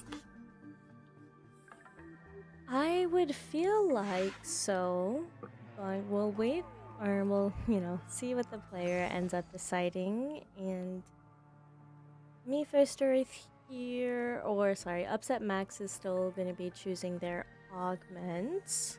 I do like a speedy double kill. I feel like Rage Blade is a good option for a lot of these compositions, so can't go wrong there, but also rerolls is a good option. Yeah, the birthday reunion makes sense to me as well. Upset Max now playing for one of these level 9 compositions. Could we get a It Is the Mountain again? Run it back! Kaiwang does have an option to play around this Lulu. As we see, the Timebreakers are on the bench as well, so that might be a really good way to farm some rerolls as soon as we get an emblem, and we can divert into the Timebreaker frontline, or the Timebreaker units. Mm-hmm. I would say that's a run it back option for us, not for the same player, but I would be happy to see another Lulu take over a lobby. I agree. Darthnub, is this Aatrox from Worth the Wait? I feel like Darthnub also has the option to play around this Lulu and, empower the Aatrox with the Mountain Emblem. Yeah, definitely. I think it is an option, and I would be excited to see that, especially with the. Oh, okay. I thought there was a Bastion Stargazer. I must be misremembering. Oh, it's Jax. Oh, right. Yeah. Yeah, Aatrox is I think pretty standard on the Lulu board. And then just having the Aatrox 3 is such a nice way to, like, if you remember last game when we were watching Phoenix play around the Mountain Lulu, the mid game looks like a really big challenge because, the board's just not 100% stable until you get all of these different kinds of pieces online. Mm-hmm. And having the Aatrox 3 starting in stage 3 is one way that you can turn that around. Yeah, I'll be excited to see what happens on that board as well. Upset Max here. I do like the Spirit Visage, and I like how we've got a Belveth already with this bow. little bit stronger than last round where we took a loss. Yeah, certainly the Belveth is strong, and it's going to be more than enough to beat a lot of these boards. But I am very concerned that Upset Max did lose the streak on level 5. Wow, wait, we lost against Cam. As far as I know, these boards are pretty similar, so yeah, not getting as much tempo out of the birthday reunion that you would want.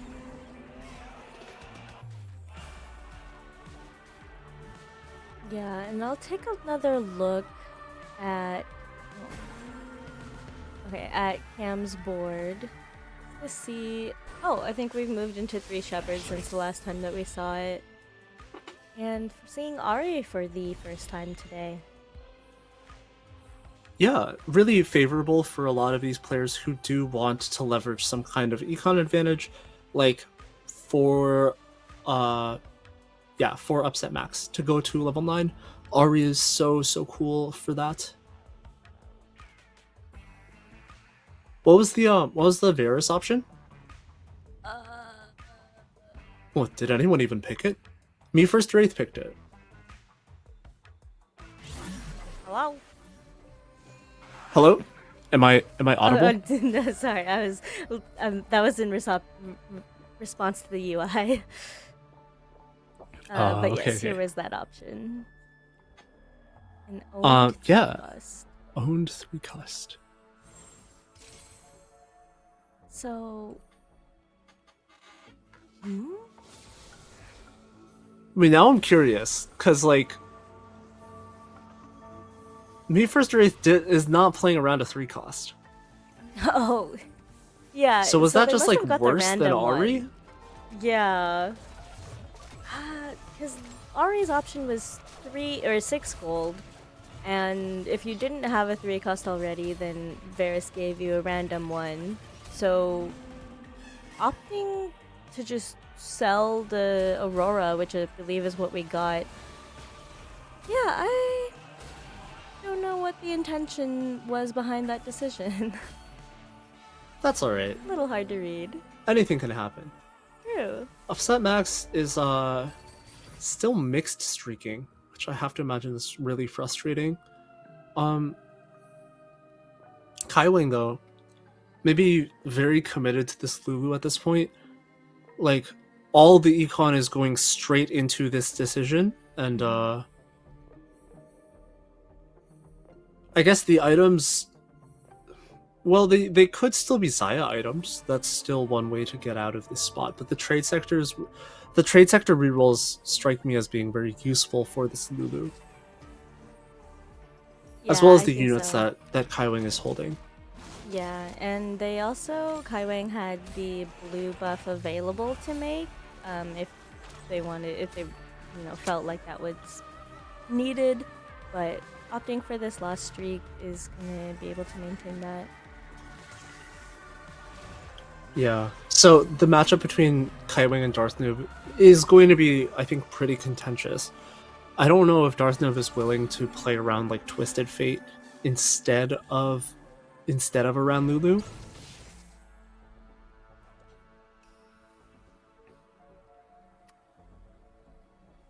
Yeah, we get our first emblem out, so I would expect us to put the time breaker in now and bring in that. Yeah, okay, great.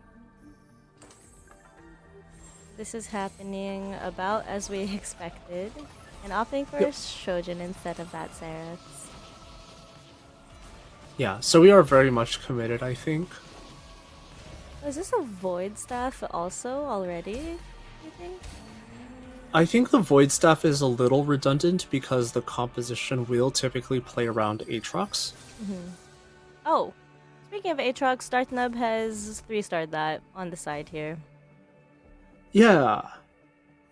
So Darth Nub doesn't have the Lulu though. Well, has the Lulu in the shop.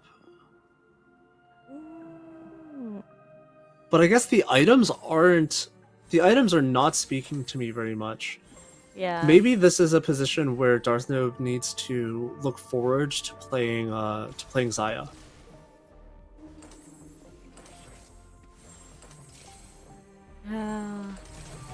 I think Zaya, you're right, is definitely an option with the. Does Deathblade ever go to Zaya also? Yeah, I mean, I think Deathblade wants to be on like the duo carry. Maybe the duo carry is Corki, maybe the duo carry is Jin. But I think that ultimately, because we are in a low HP spot, we should have some agency over the items that come out of the the component anvils from the next neutral round. Okay. If we see enough bows, everything should be fine. Alright, for Darth Noob here, I think Ascension is not gonna feel great. And decides to go with the Earth. That's kind of where I was leaning if we were gonna stick with the Stargazer and the emblems as well.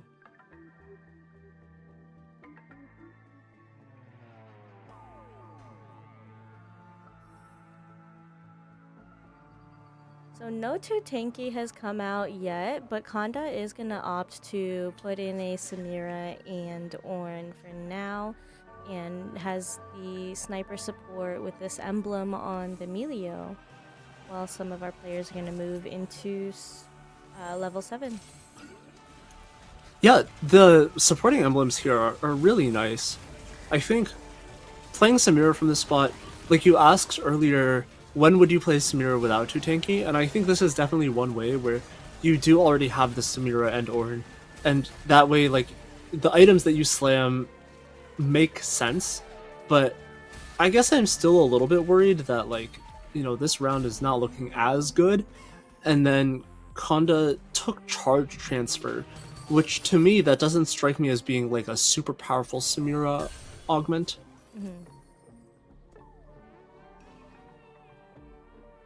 Well, we will see how that board shakes out. While I'm just taking a quick glance here at the bottom half of the lobby. Got some more emblems that were chosen by me first or eighth. Yep, Space Groove and Brawler. That's going to be really nice to play around Nami later on. We are also holding a Riven, which I'm intrigued.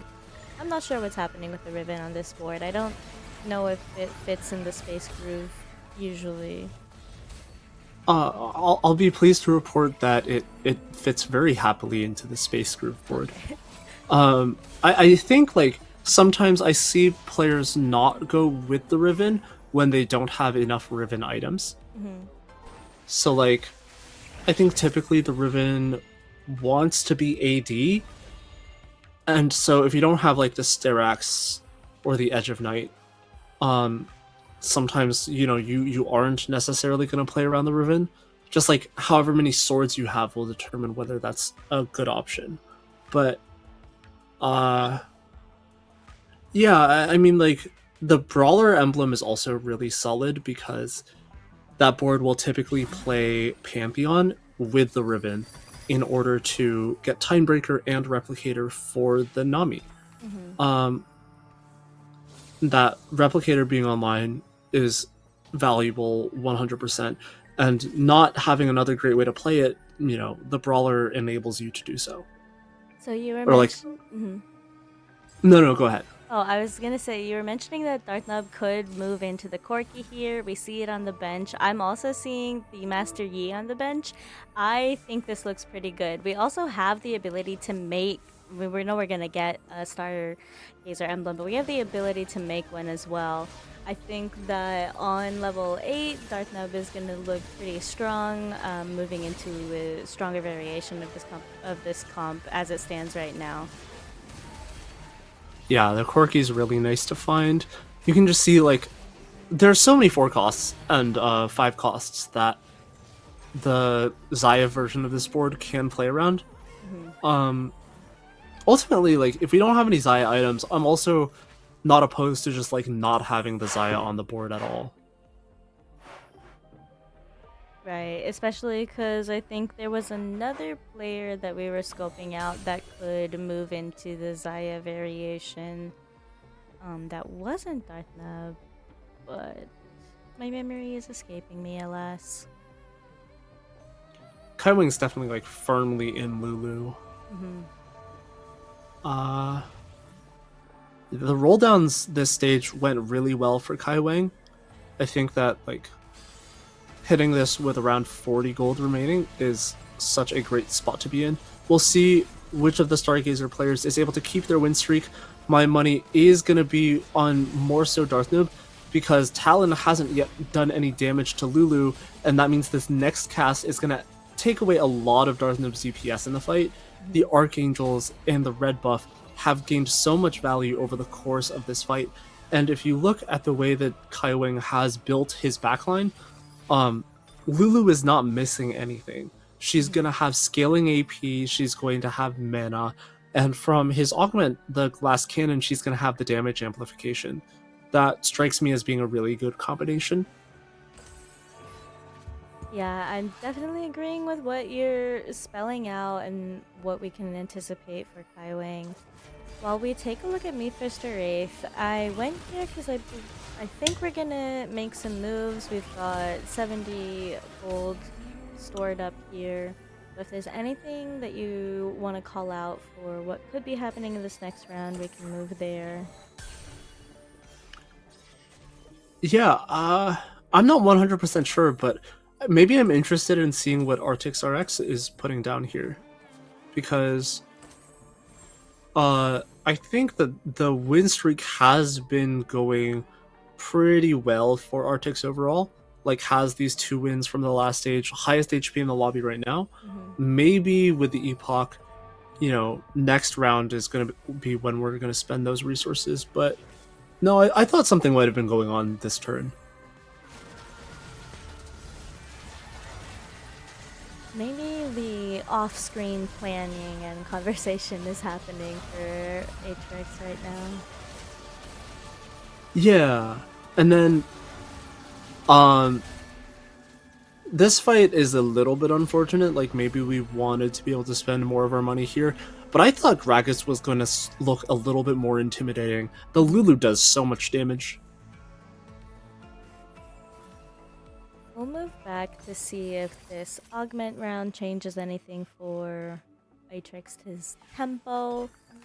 Oh, I saw the explosive growth, which would have been funny on top of Epoch, but... Oh!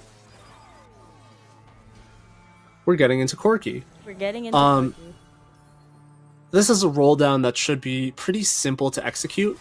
Corki's been a composition for a long time this set, so Arctix is going to be looking to convert on those units, but not a lot of them appearing so far. Maybe there's a little bit of a contest going on. A couple of players want Riven, and maybe who would it be? Darth Noob. Maybe Darth Noob is looking at some of these Corkis, plotting on Arctix RX's units.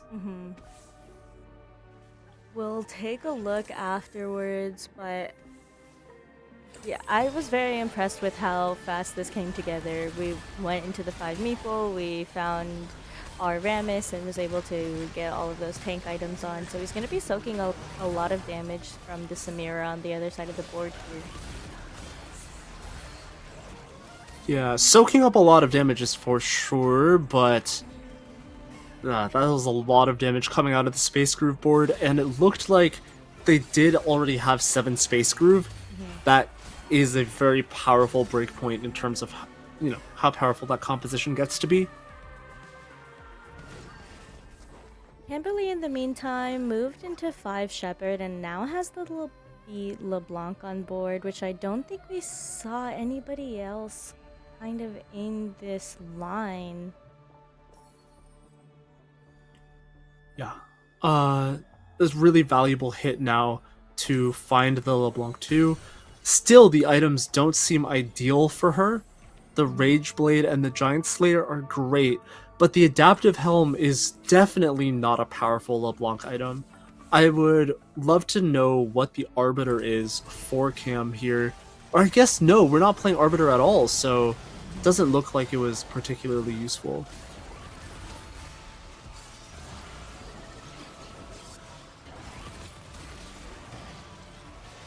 Our Ornn is still a 1-star for the side of me first or 8th, but it's gonna be enough to continue this win streak for them. Need to go. Who's making moves?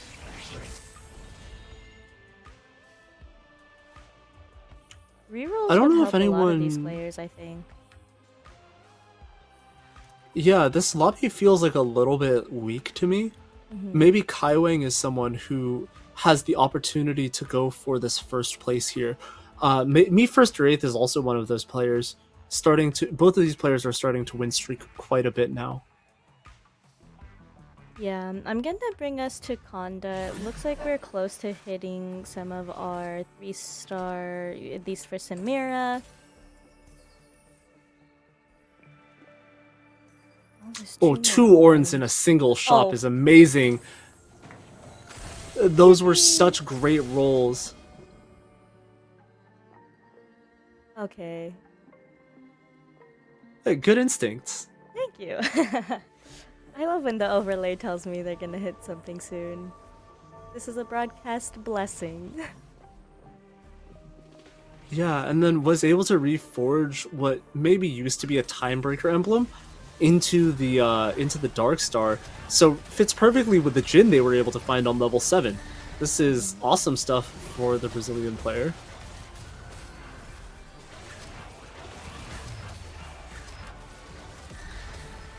And I guess the reroll players, like the 3-cost rerollers like Konda and Kaiwang, seem like they're in really good spots. I've jinxed Kaiwing a little bit. I think he just lost. That's okay.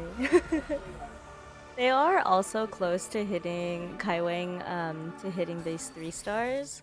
So we'll take a look and see if we can bless yet another player. But Upset Max, who is also playing that LeBlanc, has just upgraded it to 2-star now. We can see that Me First Wraith has also brought on a Nami, and Darthnub, who we just left briefly, was able to 2-star that Jin and getting another Karma out as well. So this bottom half of the lobby, using those RA rerolls to spike a little bit and hopefully stabilize. But are they going to be stronger than Kaiwang, who's close, or to Me First Wraith, who's on this win streak, is yet to be determined. Yeah, Me First Wraith also looks to have found the Blitzcrank. Really powerful stuff. Meanwhile, Kaiwang's roll down, he had 50 gold a moment ago. He doesn't have 50 gold anymore. Nope.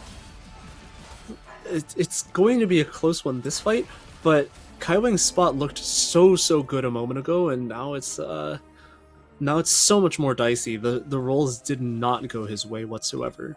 Yeah, I think from those rolls we got 2 Melios and 1 Lulu, I think. Or might have just even been the 1 Lulu. But I think we're choosing, yes, the gold here. So hopefully these roll downs look a little bit better.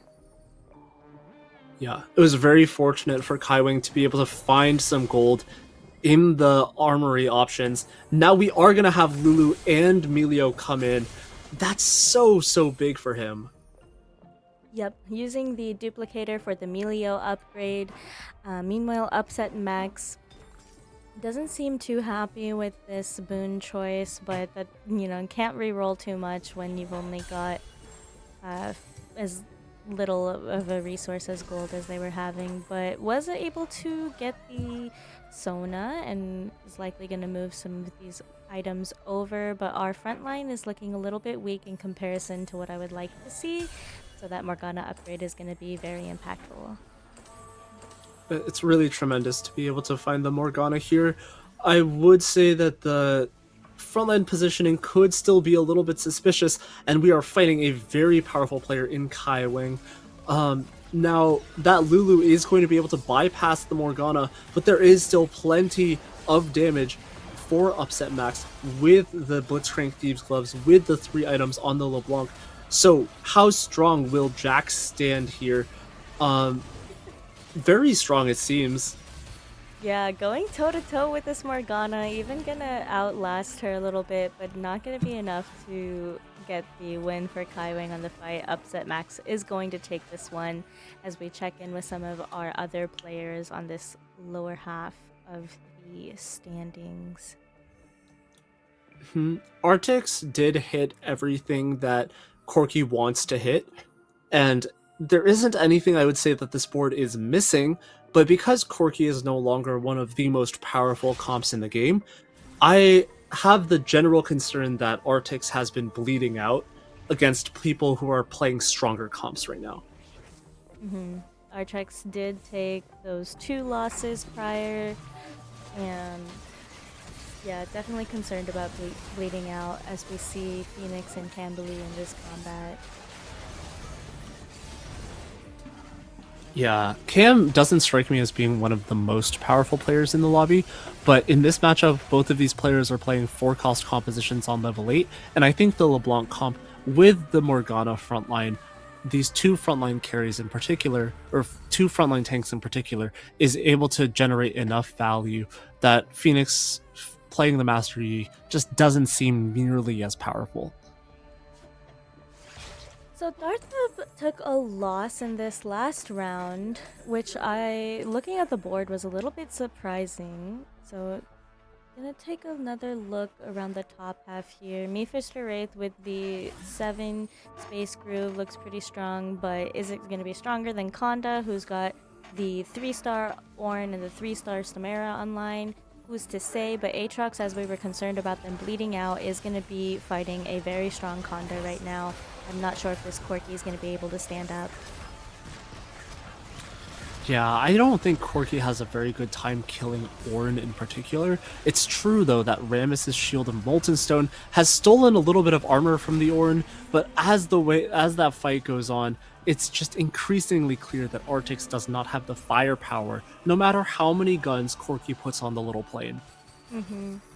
So in that round, we do say goodbye to Upset Max, Phoenix, and Artix. So yeah, unfortunate for those players. But Mephisto Wraith is going to level to 9 here and see what they've got from this anvil and where we're going to move the rest of these items.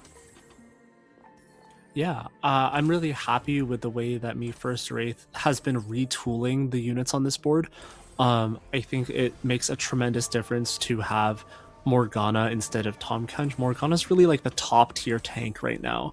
And now we are using a remover and a lesser champion duplicator in order to get items onto Shen as well. I think the Shen is going to offer a really tremendous amount of utility. The rift will open when he casts, and he's going to give that anti-heal as well as the stacking damage on his attacks. Makes a lot of sense to me. The Nami also got replicated with the Pantheon. These have been really good optimizations, but the fight is close nonetheless. Darth Noob, the Ghost will take down Mephisto Wraith, but Darth Noob himself might have lost to Konda. Oh, it was Kaiwang. Yeah. Oh gosh. Okay. This is a little stressful. It's very stressful, and our 37-point players, Cam and Darth Noob, they're both making runs at the top 4 here, but to me, their point gap is like a little bit larger than just a top 4 will solve. They're going to be fighting each other, and Darth Noob certainly looks very strong, but you have to remember he hasn't got that many items. His stuff, like his augment power, has really been invested into getting him into this high econ position, so it's anyone's game here. But Morgana has already fallen for Cambuly. The way that this fight is going, I'm getting really worried. Is Cam going to be out here? He is. That's a 4th place, but Darth Noob keeps his hopes alive to go for something more like a top 2. The finger guns go pew pew, and that starts not taking out Camberley at 5-6 in this 3rd game of the day. Oh man, Kaiwang has some options here, I think, but I'm not sure what we're gonna do with the rest of this gold. I don't think that we'll be able to level after this, but how strong is the Nunu gonna be? addition to this board. I'm not sure. Yeah, it'll certainly make a difference. Increasing the mountain power level is nothing to sneeze at. But you're right. I don't think this Nunu is going to be like casting his spell even. Maybe a Nunu two could though. Right now we're gonna get the Twisted Fate in for Fate Weaver. I think that seems a little bit stronger than the Nunu for this board. Mm-hmm. And from these items, I'm inclined to go with a Crown Guard or the Titans to beef up this front line a little bit. Adaptive Helm also obviously a great choice. I'm gonna put that on the Melio as we fight a ghost. Yeah, this is Darth Noob's Ghost. I believe Kai Wang won this fight the last time they went up against each other, so I'm not too worried for Kai Wang in the Ghost fight. But I do want to see if Darth Noob is going to be doing well against Konda. Yeah, the Dark Star addition to the Whoa! Spoke way too soon. Okay, so Darth Noob won both of these combats against the Kaiwing Ghost and against Konda. Oh, does this go in for the Maokai? The Tom Kench? Oh, I'm not sure. I'm not inclined. I feel like the Maokai, the Maokai is really important. So I think the Maokai Aatrox combination is really keeping this board relevant with the amount of shred and sunder that it's going to provide. And you need that shred and sunder to be able to kill tanks like this Ornn. The Blitzcrank also seems really impactful because Blitzcrank is going to be able to help you displace this Ornn. I don't know if you can make this adjustment for the Tom Kench. We're going to see if Konda fares better this fight than the last time, but really, Darth Noob is very strong. Yeah, I'm very happy to see this out of Darth Noob. Was a little bit worried for them that they're going to take this fight, and we'll see if this Tom Kench does make its way. It seems not. We didn't lock the shop or anything. So yeah, we'll probably dig for this Blitz. And Konda on the other side doesn't have anything to dig, or any resource to dig for this Shen. Yeah, stuck here on level 8. This is certainly not a bad placement for the Samira, but now we're just trying to protect the Ornn a little bit from the Blitzcrank. But look at the way that Darth Noob has adjusted. The Ornn is now on the outside, getting a perfect, and Blitzcrank got a perfect angle onto the Ornn. Now the Ornn is going to be bounced back, and the rest of the front line is going to be eaten up. Darth Noob, the positioning adjustment, I think that is going to be enough to replicate what happened in the previous 2 rounds, but oh my god. Oh my god. Yeah, it is enough. An incredible victory for Darth Noob. Yippee! I'm very happy to see that. I was a little bit worried. I'm not sure if you caught it, but on our starting soon screen, I had Darth as our player that we sat with, and I was worried that there was going to be a curse. I'm really glad that it's not looking that way to begin with, but yeah, that was very cool to see. Yeah, it's not a curse at all. Now our 2 37-point players, Cam and Darth Noob, both did really well, but I think that it's an appreciable difference to go first instead of fourth here, and Darth Noob is in a competitive position to advance past the next cut. As for Cam, I feel like the spot has become still really difficult. You have one game, and in that one game, it's likely that you have to go first place. Yeah, so we'll see what Cam comes up with for the next game, and this is how the standings have shaken out for this game 9, game 3 of the day as we go into our game 4 of the day. Soju, Cam, and Artrix are still, in this bubble for being eliminated, so we'll keep an eye on them on the next game. And yeah, I guess, do you want to wrap up your thoughts? Twonky will be on the way, so no worries about having the coverage, but did you want to say more to expand on how these first 3 games were for you? These were a lot of fun to watch. I thought that,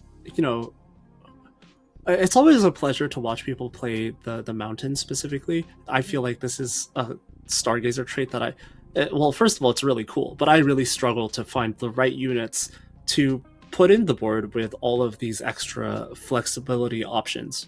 So I like the adjustments that were made. For example, playing the Rost on the level 7 board instead of the Twisted Fate. I feel like that's an adjustment that I very rarely have been making when I play Lulu. So there's a lot to learn from these games, this one and the last one. And overall, I just had a really fun time, doing a little bit of commentary with you, Catherine. Thank you. I do appreciate you still being here for all of our TPC coverage as much as you can, and thank you again for your presence today. If you do decide to come in after some of these World Cup games, then you'll definitely be appreciated. But that's gonna do it for your coverage today. Yeah, as for now, I'm going to say goodbye, and please give a very warm welcome to Twonky when they come in a little bit later. All right, thank you. As for us, we'll take a break before getting into this next game, so see you soon.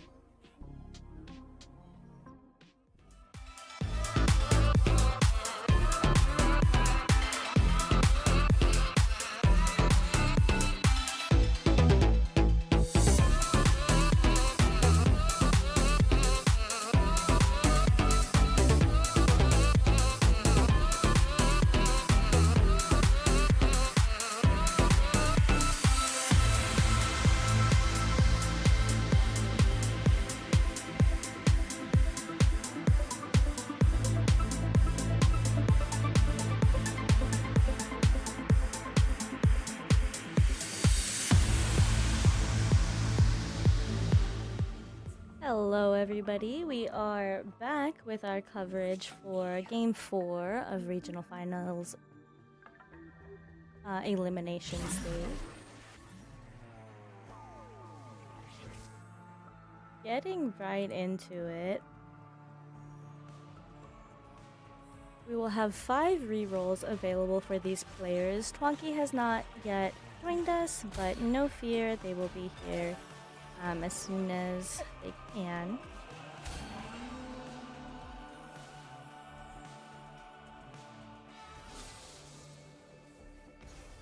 I do love to see the start of 2 Orns for Konda. And we'll take a look around and see what everybody else has kind of started with.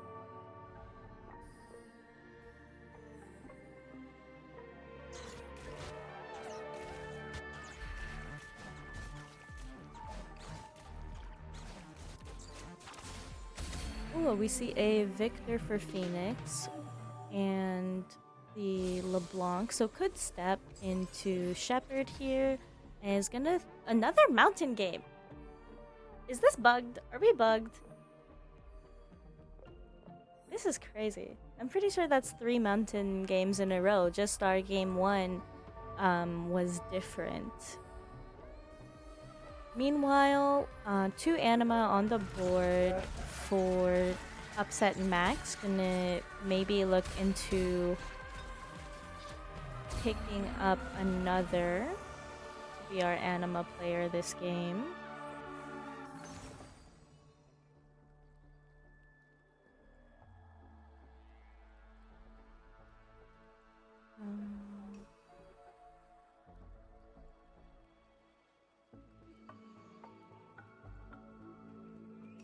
As for our augments, Portable Forge is going to be the choice for Upset Max.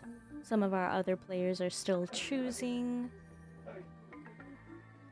And we're going to take a look at Darth Nub's options here. I do see late game scaling, and we already have some rerolls from the universe, so we're not going to be opting to get that from our augments. Hello! Whoa. Hi, how are you?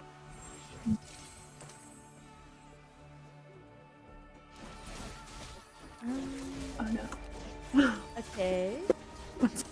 No problem. If...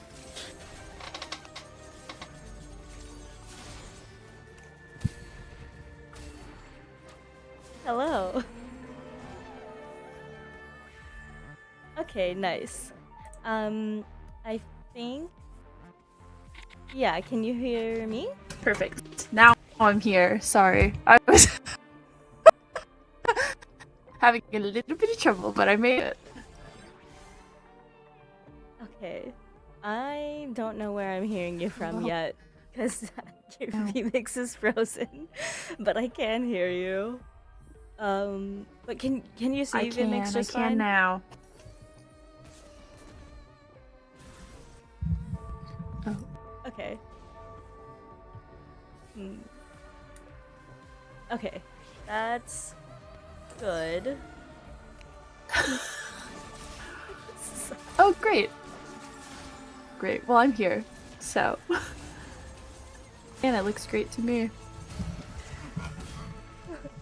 I'm just gonna type to you.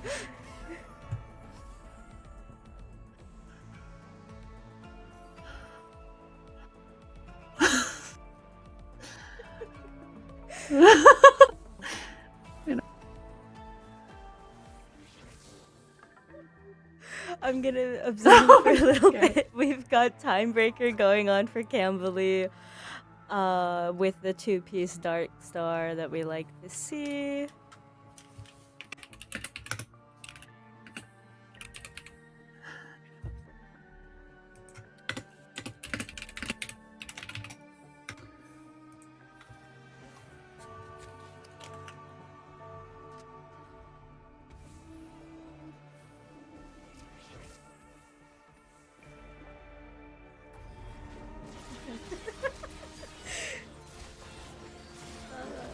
Yeah.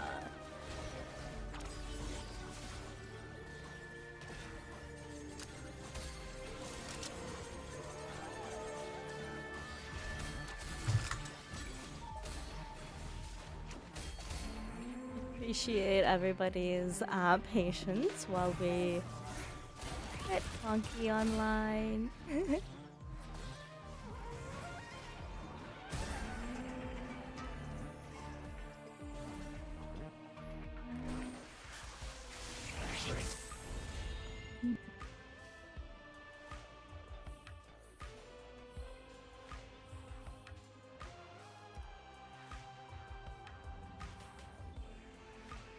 Alright. So I'm pretty sure, Twonky, you're hearing me through Discord. So that should work. Can you confirm if your VMix feedback is on 8 seconds, 7, 6, 5, and we've ended and we're hopping back to our boards?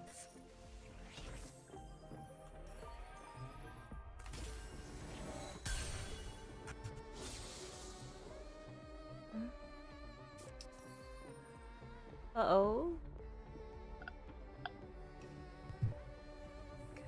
Uh-oh, for upset Max for sure. Okay. Happened. Something broke. Okay, let me just do this really quick. Okay, yeah. Okay, we're good. I think something's fine. Okay, no problem. I know that we are experiencing a little bit of a storm on your side. Let me just get this fixed up.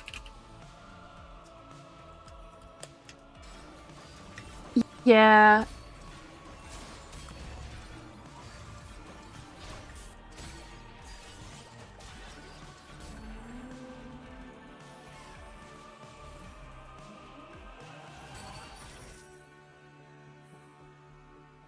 Okay, I'm gonna give me just one quick second here. Can you send me a picture to use for your Oh, we have Space Groove. Conda is grooving. I like that.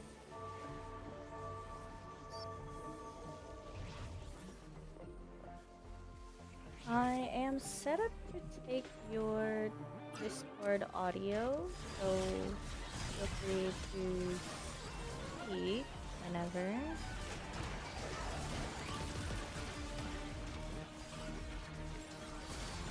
Okay.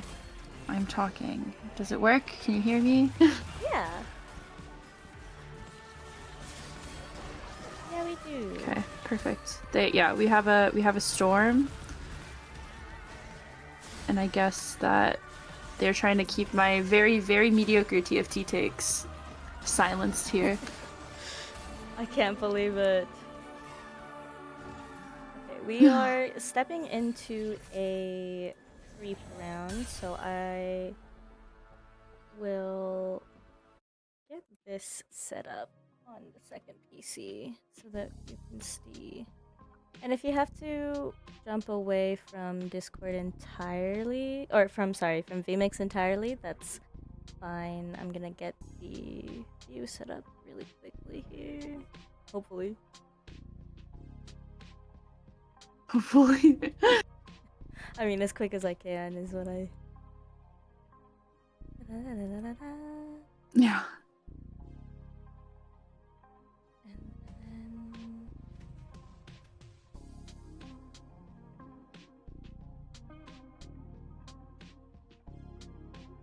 Okay. So we shouldn't have missed too much, but now you'll be hopping into a pretty good state of the game.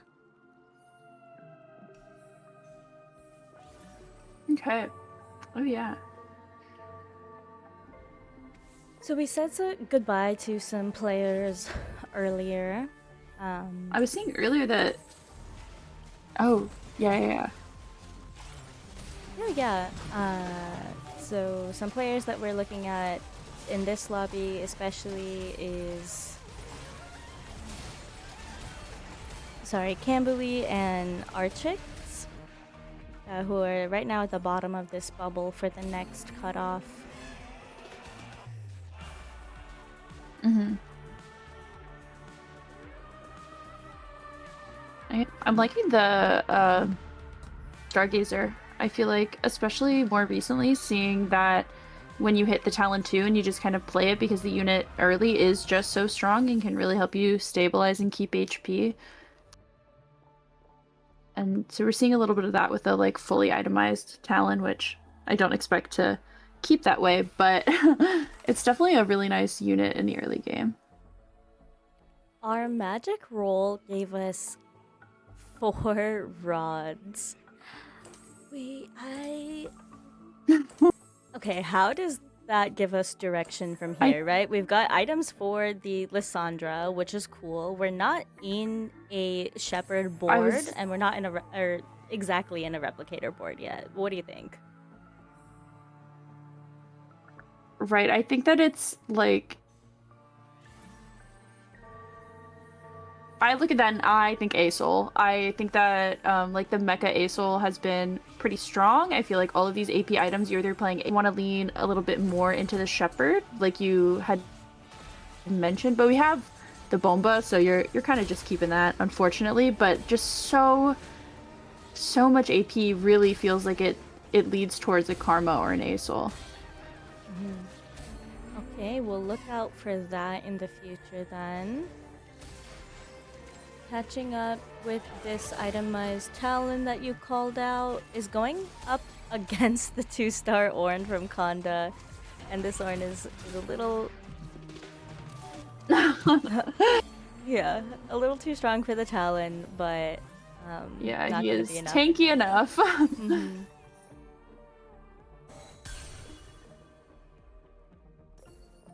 I do really like seeing more Morgana like we've been seeing recently since she got buffed. She feels a lot more viable. You can actually play the unit, whereas before she was not really in anything. Now she feels kind of splashable in most things. Yeah. She's definitely been making an appearance on a lot of the boards here. And for Phoenix, who's running that Stargazer mountain, as we see against Mephisto Wraith. And Mephisto Wraith has the Kindred online already, which is cool to see so early. Mhm. But I'm not seeing any brawlers just yet. So I don't know if it will end up the way that I think it will. We'll catch up there soon too. Right.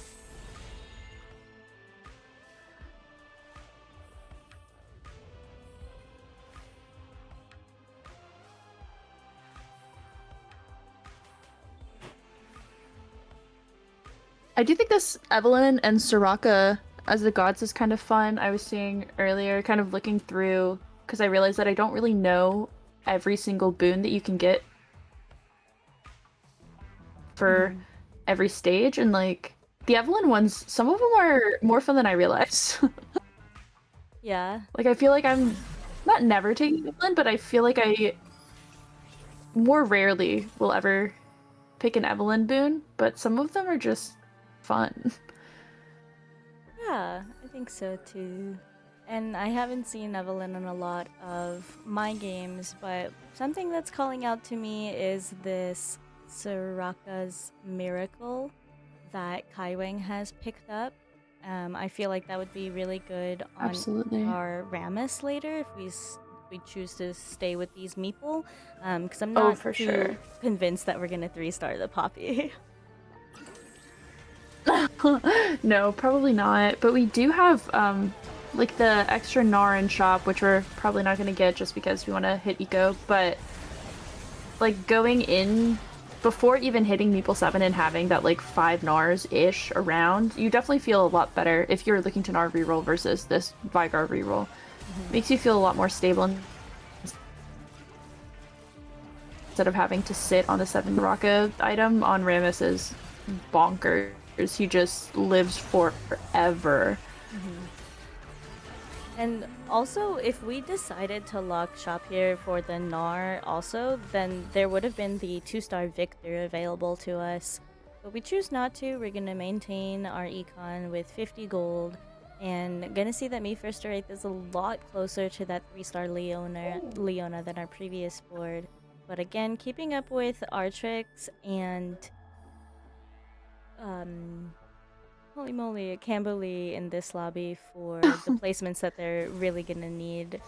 And we're on this 5-piece Dark Star, so hopefully we'll see a Karma, or maybe we'll get, or sorry, Karma's already on the board. Hopefully we'll see an early Jin available for Camberley here to round out this Yeah, 6 Dark absolutely. Star.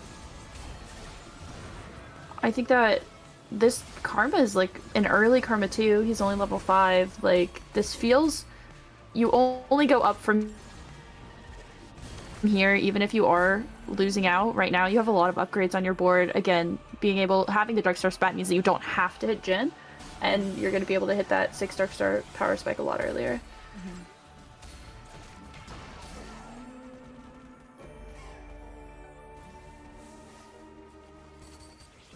Upset Max seems to be going this challenger without the Jinx.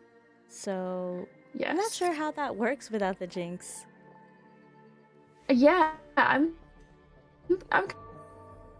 interested. We do have the Kindred on bench though. Just I guess waiting for an opportunity to get that in.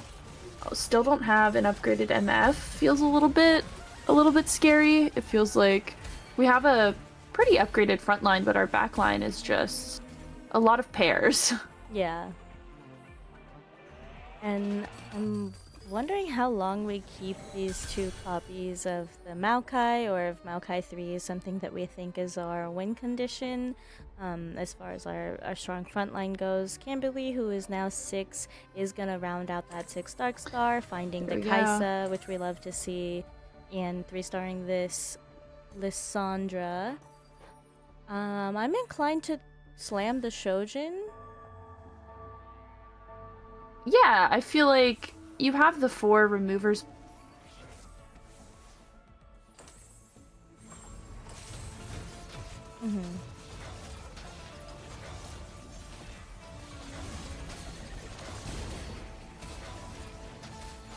Sorry, we lost the second half of that after the 4 removers, but I was also thinking that the Jeweled Gauntlet could come out, which we did see, as well as the Ionic Spark.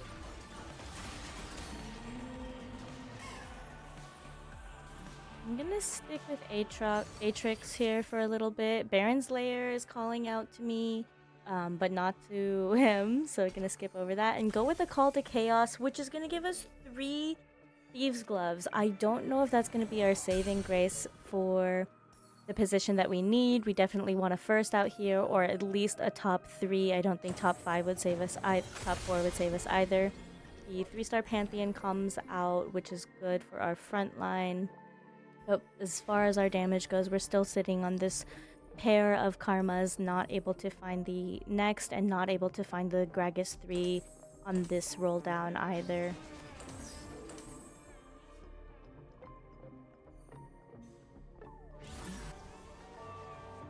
Yeah, Camberley and Artrix are both fighting for this Karma in particular. And both need a really good showing to get out of the elimination bubble.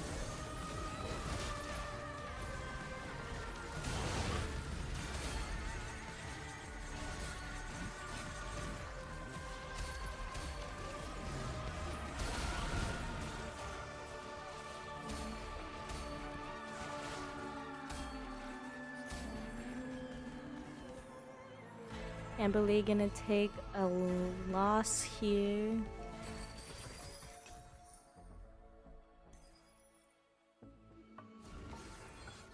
Artrix did get the 2-star Karma online. So that's exciting. Kaiwing also picks up that Rammus that we were anticipating. Oh. Okay. 3 Amazing. Lulus in this shop would be enough to tempt me. I'm gonna say it. Absolutely. No, for sure. You might have that 3-star in the front line and the back line, but Lulu just is asking to get played. She wants to go in. And we have a Dark Star emblem. Like, just make her a Dark Star. That's true. For the replicator? Yeah, I mean, what's he also giving us Brawler? We don't need that. Yeah. Cho is big enough on his own. Yeah. Yeah, this Rammus does get executed, but he was looking pretty beefy. Mm-hmm. And expectedly, those items did move off of the Poppy onto the Rammus too. Okay, Blessing Size and a 2-star 4 cost I think is gonna tempt a lot of these players. Or not. I think especially if you're, if you're like not quite in a position where you feel like you're stable or you have like the exact board that you want, I absolutely understand taking this 4 cost, even if just for the gold. Yeah, just for the gold, it was definitely where I was thinking about, but on board, oh my gosh, with Phoenix, this is looking pretty nice. We've got the sniper support for Xayah, and we have the option to make the Rage Blade as well. I don't know if it's going to be better than, I think just the IE is where I would replace it for those items. We'll see what they decide to do. Right. I do like this TK though. Yeah, I like the TK so we do as decide, that the Rage Blade over IE, absolutely. Ooh, that's a lot of damage. Artrix's Karma also looks very itemized in an ideal fashion. Yeah, this Karma too absolutely is putting out some damage, but that Gragas was doing a lot. Oh, Camberley, I'm scared.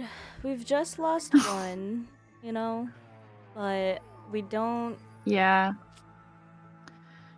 Yeah. We don't have items for I do like... our Bard or our Karma. Lissandra's our Dark Star at the moment. Yeah. I do like that we've got some Voyager in though. I do think that Voyager is really good, especially because like these 4 cost units on their own are strong, and then you just kind of get the Voyager trait from it also. Really nice. But I'm just not sure how or if it all comes together.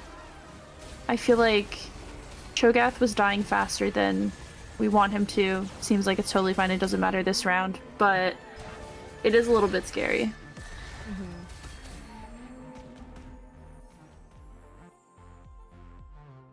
Yeah.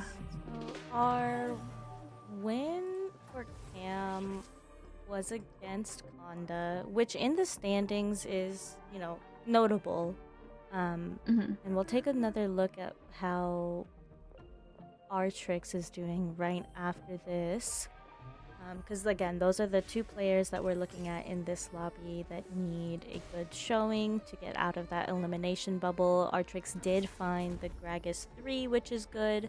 And again, this Karma is looking a lot better as far as power scaling goes. And the Yi is also online for Artrix. So we should be stable from here. We're on the 2-win streak, but...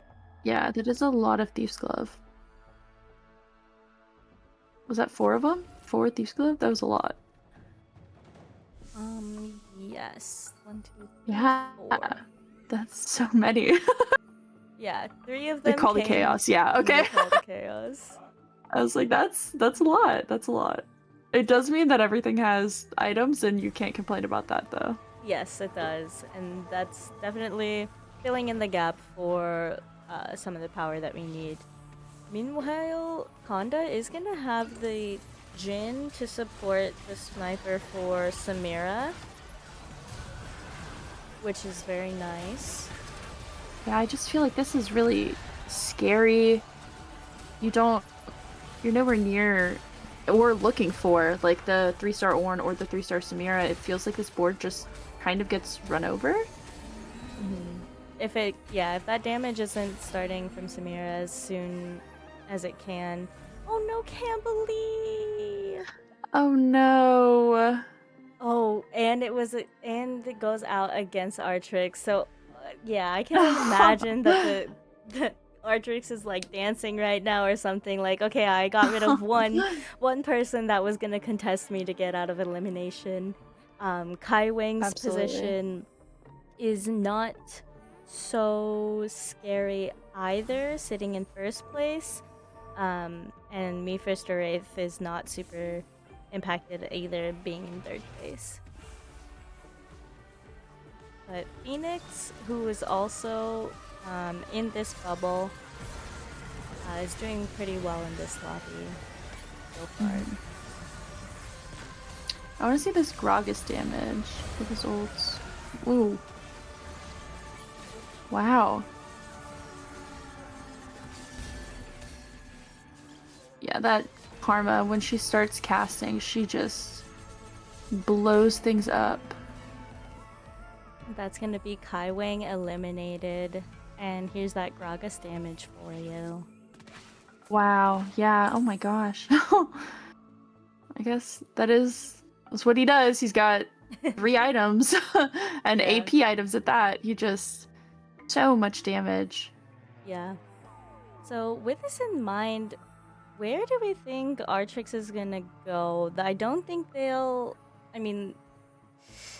So they need to go to level 8 to find more Ys, right? But with where our gold is standing right now, this is a ghost. Yeah. It doesn't seem like you have a... Yeah, I mean, you want to go 8. You want to find Yi. You want to, I guess, put something else in, but you don't really have a whole lot else that you can do. You hit most of your 3 stars on the unit that counts, at least 2-star on your backline units that are actually doing damage. Like, it feels like you kind of have to focus on just positioning and making sure that you're taking good fights. Konda gonna fall very low on this side and doesn't have a lot of gold to work with either. These items don't super speak to me. No, it doesn't seem super great. I think that kind of the board is feeling lackluster. It's feeling like we're not really hitting the things that we really want to see. I think that had a strong early game and kind of coasted, and then just wasn't finding the traction that we needed in the later game. Yeah, I'm not sure And how some of the other long boards, it took for yeah, us really to became explosive. roll and find the upgrades that we have on board. It seems like they didn't go so well just with how it Yeah. took out in the end. Like we Yeah, hit the we do have the upgrades, Nami but 2 now, right? yeah. The Nami 2, it's not going to be enough, but I do think that unit is really good, super strong, has a lot of damage output, but it just doesn't really matter if she's not fully itemized with a good front line. So we are gonna say goodbye now to Konda and Artrix. And Phoenix are the last players that are looking to get out of the elimination bubble for this game. I keep bringing it up, but really it's the only thing to bring it up, right? It is all that matters right now for them, for sure. Okay, we see that Phoenix has leveled, spent all of their gold, and we're gonna see now I think the Morgana enter the chat. I'm not sure if she was there before, but we're still at 6 Stargazer, and I feel pretty strong. I feel like these items for our duo Absolutely. backline carry are pretty good. Yeah, I think that the items on the backline are really good. I think that Zaya's super strong. I think the front line's really good. The only question is going to be just like the MF damage, because she is 3-star. She does have that Death Blade. She's looking pretty scary. Yeah, and this Ornn is just gonna walk right up to Zaya and give her Ooh, a wow. honk on the face. Meanwhile, Darth Nub has a lot of gold to work with, and we're looking at like nearly the same carries that Phoenix needs. Artrix gonna fall in Right, fourth. yeah. I'm not sure how. I'm not gonna do math right now, but I'm not sure if that's gonna be enough to take them out of that worry zone, worry bubble. Right. I do like that Aesol though. I think that Aesol is super, super strong. I think that especially with the decap just having an AP item on him, he becomes a really serious threat, especially when you also have this big AD threat in the Zaya. Also, the front line is super strong with the fully itemized, fully itemized Nunu, and then 2 items on your catfish. And a Morgana too. Just, you feel pretty safe for sure. Yeah. So as we saw that Blitzcrank, I was wondering what we were gonna give up, either the 2-piece Dark Star, or maybe replacing this Maokai for that Blitzcrank to keep the Dark Star. But we Right. opt over it, and hopefully it's enough for Phoenix to see another round. But even then, I'm not sure if we'll be able to get the upgrades that we need in time with 2 HP and Right. 1 gold. Yeah. Yeah, it is pretty scary, especially when you have this Nunu that's just getting ults right into your backline. But the front line is just so strong and is buying so much time. I think that is going to be it, though. Aesol and Zaya damage. Oh, it is! Oh, it is! Wow. Yeah, I was So- really worried about that Aesol because it's the Yeah. passive targeting, and Zaya was getting hit. Yeah. And Yep, a huge influx of absolutely. gold. So maybe we are able to upgrade this. Blitz would be great. Jin would be great. Sitting on a pair of each of them. I think Yeah. definitely. Oh. Gonna have to sell for it unless there's something else I mean, that you I can still think that we could. sell on this board. How much is the Nunu giving us? Nova? Dang. I was. Nunu's. Or not Nunu, Yeah, I'm I mean, sorry. the Nunu's giving you Maokai. Star. Oh, yeah. Yeah. I was thinking because Yeah. like you could sell the Yeah, Maokai, maintain yes. I think it just, yeah, I think the 2-piece Nova with the shred that you get, especially with these units, the shred that you get is just so huge. Oh wow, that is unfortunate. Phoenix working with what they had. Right. Definitely, like, we'll see if this 3rd place was enough. But yeah, definitely a difficult decision. Keeping that Nova in for the shred, as you mentioned, rather than the 2-star blitz. So hopefully your leaving this game feeling confident that you still made the right choice and you still got a third. You Right. outplaced the other people in this lobby who were going to be eliminated that you were already ahead of in points. So hopefully that lands good for Phoenix, and we'll round out the rest of this game with Darth Nubs and Upset Max's board, both very strong, taking advantage of the Upset Max, taking advantage of the uncontested challenger line. Yeah, absolutely. That was something else that I was going to say is this MF, I feel like, was a lot more popular a couple of patches ago, and seems like she's fallen off in popularity, but I mean, playing her in this challenger line, she's looking super strong. And we'll take a look to see what the boon offers, getting some extra items. And we're just holding these 2 gins. We're actually just holding 2 gins.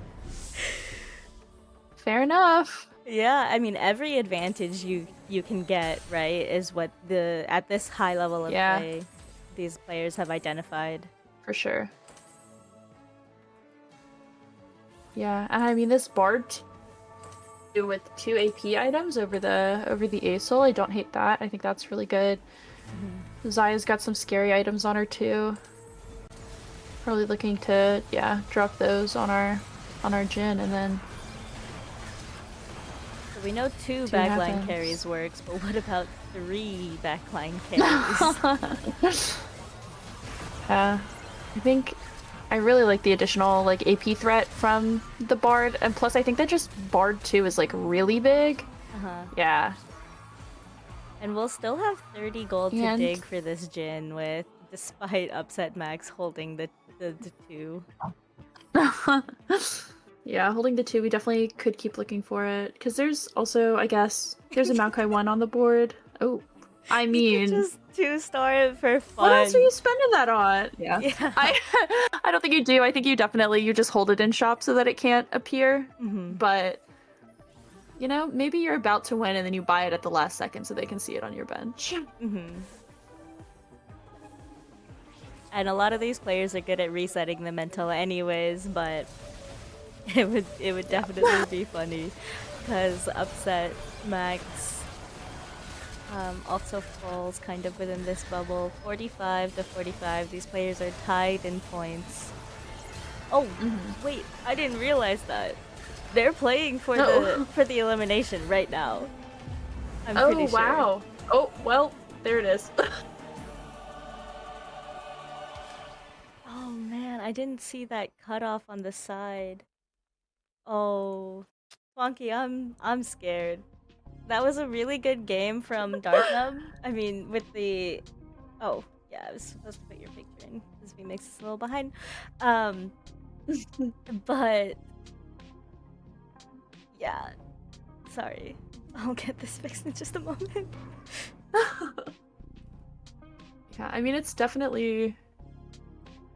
Playing in these later lobbies, when you start to get the, like, kind of... The battle for first is also the battle for not being eliminated or like just winning the whole thing. I think it becomes a lot of fun to watch instead of just like you can be happy with the second for the points, but then when the stakes are even higher, then you see a lot of fun things, sometimes with positioning, sometimes with kind of holding units and that sort of thing to get any edge that you possibly can. Let me bring us here really quickly, and then I'll get this score sheet updated so that we may see that. Still waiting for a few of the scores to come through. Oh, so actually, if you don't mind, I'll just bring us to the clean feed and we can watch the end of this other lobby before we have all of our scores available. Sure.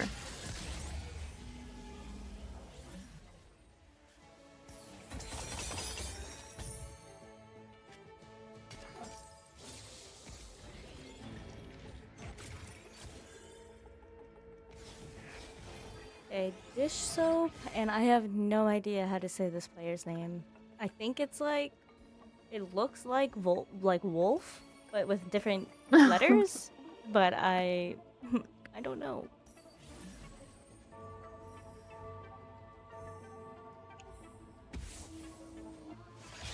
Ah.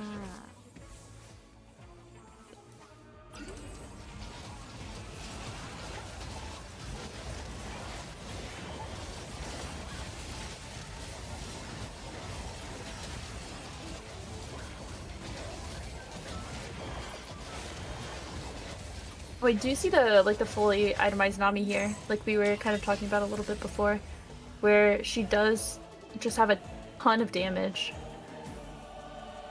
when she has 3 items and a strong front line. Mhm. Oh, that's our other talent. Happy to see the end of that. I do also love to bring the.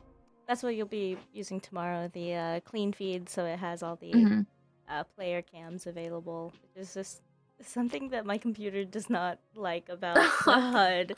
It's so frustrating too, because it feels so valuable. But still, though, gonna see the end of the road for some of these players. Oh, that's so tough. We are gonna say goodbye to Tex, CMB, Artrix, and Cambly this Dang, yeah. elimination stage.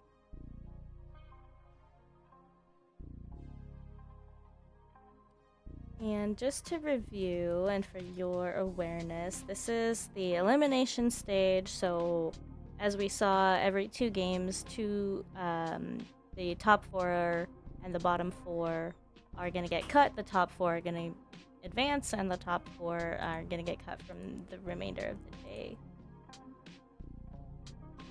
Okay. And so after this weekend, all of the players that qualify are qualifying for TAC Crown, right?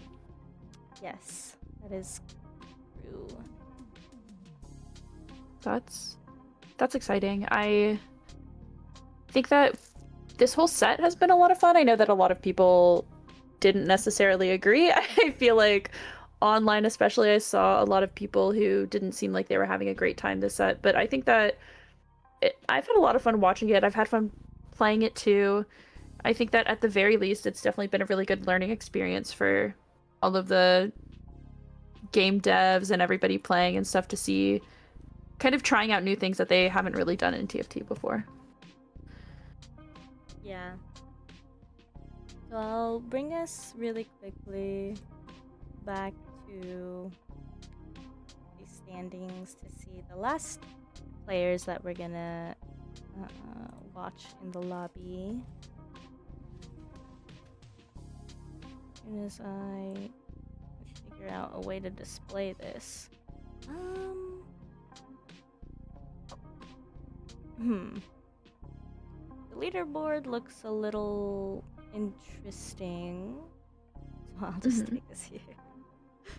Yeah, but these are gonna be the players that will watch for the next 2 games. I don't have much to go over besides like fixing some overlay stuff. So I'm good to kick it off to a break before we come back for the finale of our elimination stage in regional finals. That sounds good. All right, see you all in just a moment.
Yeah, okay. Hello, We'll everyone. talk about it later. Sorry, we were talking about Riftbound in the background a little bit. Yeah. But here we are into our game 5 and 6, our final lobby of the regionals elimination stage. We're gonna see Upset Max, me Fister 8th, Phoenix, Honda, I'm gonna go with Wolf, Who, Soju, and Marcel P for these last two games. Yeah. Oh, we get a nice little Orn Galaxy. What do they call that? Is it a interaction? What do you call that now? It's encounter, I'm using- I think, still. Is it Encounter, yes, absolutely. It is. It absolutely I called is. it It's definitely Universe Encounter. not too long ago. Every time I just want to call it Galaxy, and I'm like, that's so wrong, and I know it's so wrong, but just in my head it's Galaxy. Yeah, you're aging yourself as a TFT player. It's right truly, there. it's every time. It's every time. I feel like the only thing I remember is set 3, which is embarrassing. But that's, I mean, it was a good set. It really was. It was a great set. Not biased at all. Great set. I do like this really early Alawi though. Maybe it gives you a nice little anima angle if we're lucky. Or we've got the beginning of a space groove angle that could also come into play. This is true, absolutely. We are gonna hold our 2 anima units on the side though. Oh, we have an Aatrox 2 already for Soju. Yeah. Yeah, and Hey. we've got that 2-piece Nova, yeah. Oh, and an early MF pickup. I assume off of that 3-star initial or 3-cost drop. I'm wondering if anybody got the Samira or the Orn. So as soon as we're done with our augments here, take a look at everybody's units.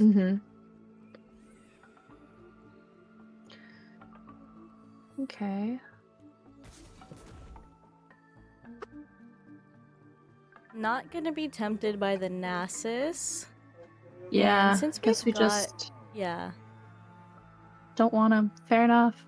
Yeah, since we've got the Ezreal, I'm wondering if we level or, just make the swap for what seems like the stronger board here with the 2 time breaker and oh my gosh. Okay. Decisions are being made.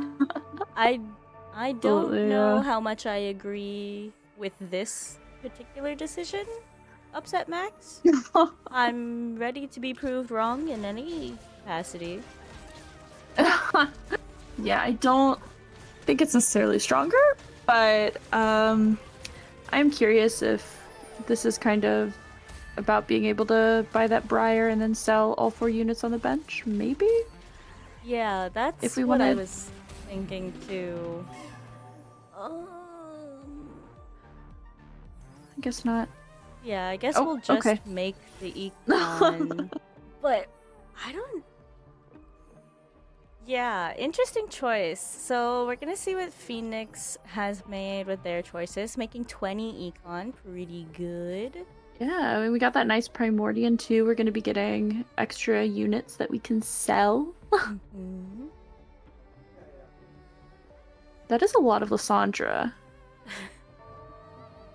Marcel was P has a- opened the fort. Yeah, so fair. I do like that. I feel like we're seeing less open forting unless it's anima, just because there's no carousel for you to like grief for. Yeah.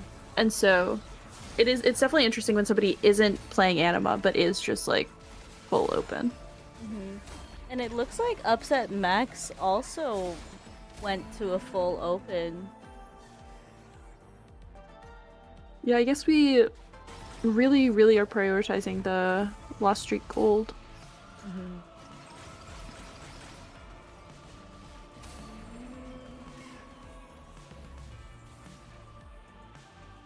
Okay. Interesting choices. Interesting choices being made. So you're gonna take a look at the arbiter options, and we'll see if they are influenced to keep any of them, and deciding not to have that as an active trait. Yeah, I do like this the little Nova here. I think that Nova is just strong in general. I think that especially this Maokai is really strong. Oh, we're open also. Yeah. I thought Upset Max was gonna keep something, but no. Apparently not. Interesting. And they did fight Marcel, I think, a little bit earlier, so they should both be able to maintain that loss streak for a while without, griefing and stepping on top of each other.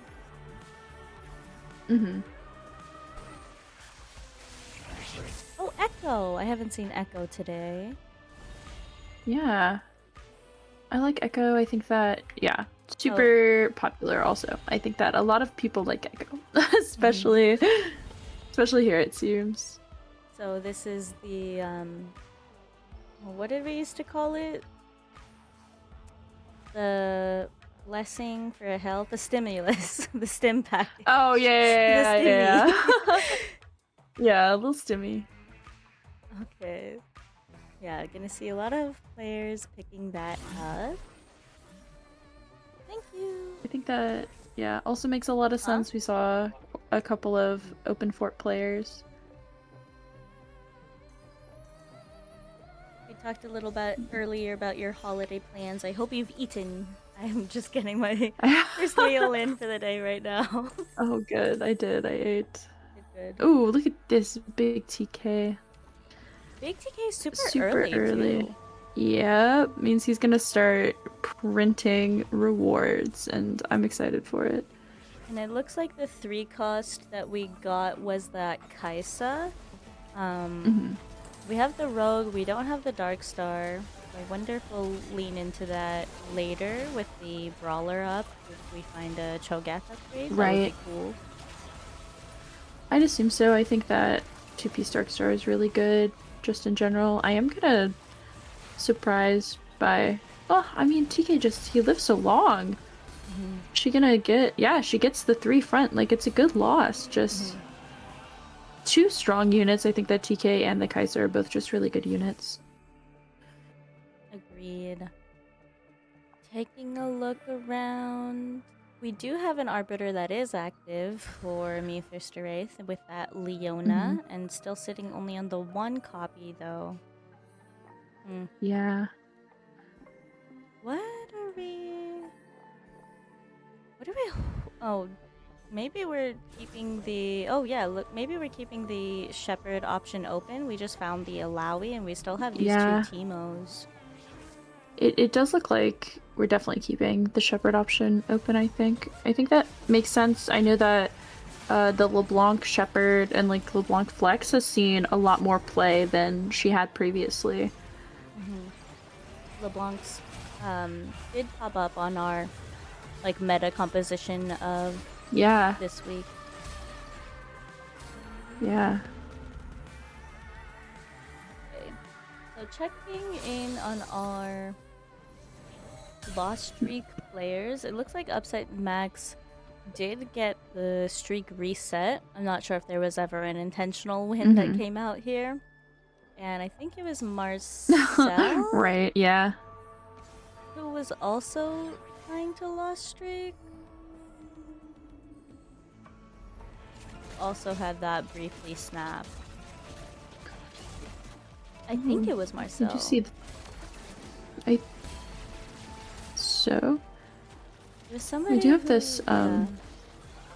some more challenger. Well, I guess not yet, but we've got the Jinx, which makes me assume that it will eventually be challenger. And there's another Jinx in our shop, so if we are thinking about it, we'd Yeah. love to pick that up.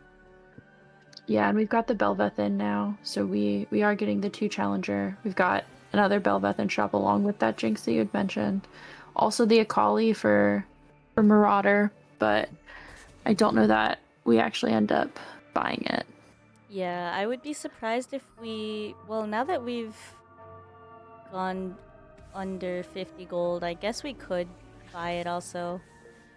Not picking it up. We've got quite a few items also on the bench that aren't down yet, but obviously some really good attack speed items. That's what we like to see with Jinx.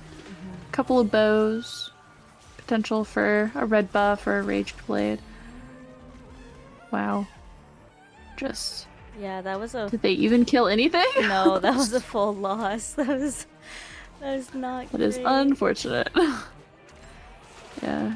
Big TK doing catfish things. Yeah. Check out Upset Max. See what's going on here.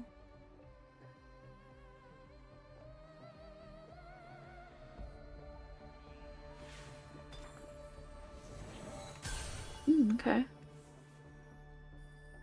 Seen some probably early Yi Brawler Marauders. Is holding on to these Jinxes, but not sure if that's a grief or an option line open. Yeah.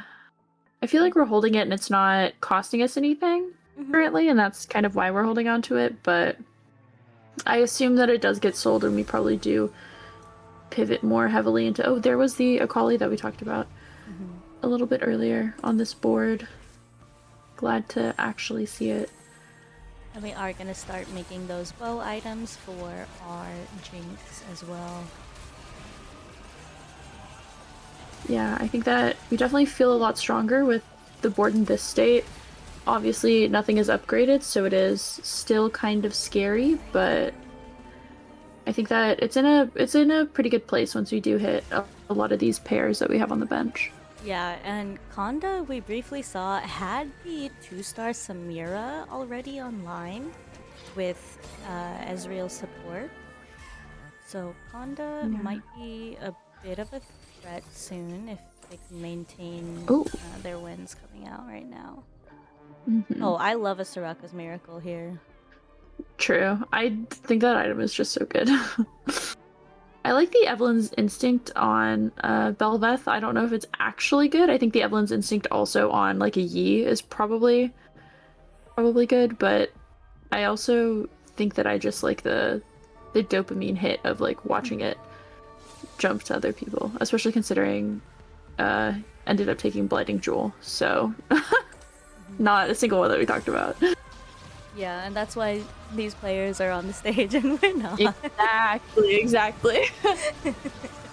We also have a duplicator available to us if we want to use it on that Urgot to get a power spike as soon as we find a pair, or the Alawi even if we do want to lead into the Shepherd later.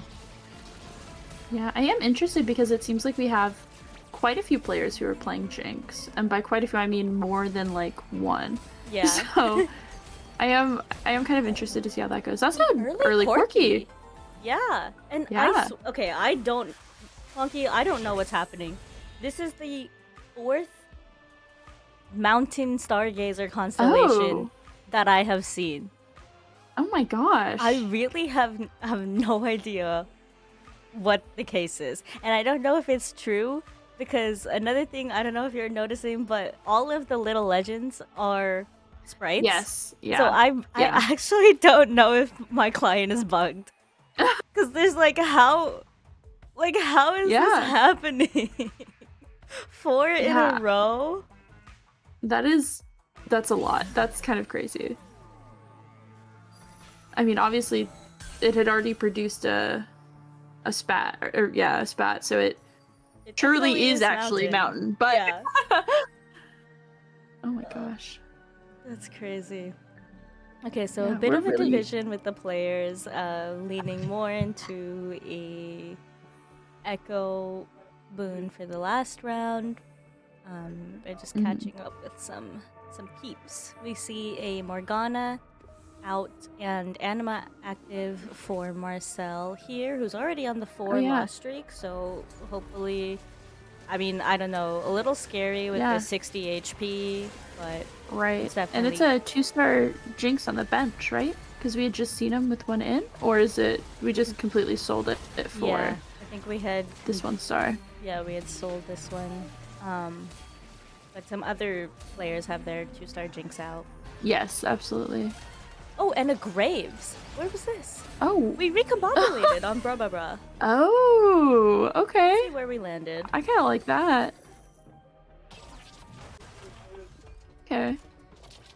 I mean, this super obviously insanely early Graves means that we are gonna be able to farm some upgrades, which that's a lot of fun. That's nice. He's got mittens also. That's a little scary. We also have the potential to have 3 Warmogs if we so choose.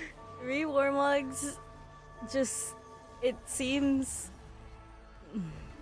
like overkill, but I know that it's not. Yeah. Is there an active Warmogs augment right now? I know that somebody got offered it. I don't know if it got taken anywhere. Or there's the one that gives you Mogs, not one that gives you like an upgraded Mogs. Okay, yeah. That was a more direct Yeah. question. Yeah, I was gonna say that would be crazy Yeah. if we had Yeah, the 3 and absolutely. we got like the upgraded item augment. Yeah. Yeah. Wow. Okay.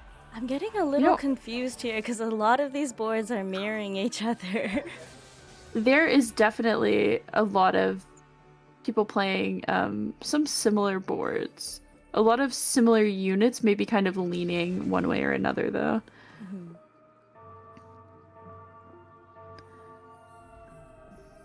There's more Mogs on this board also.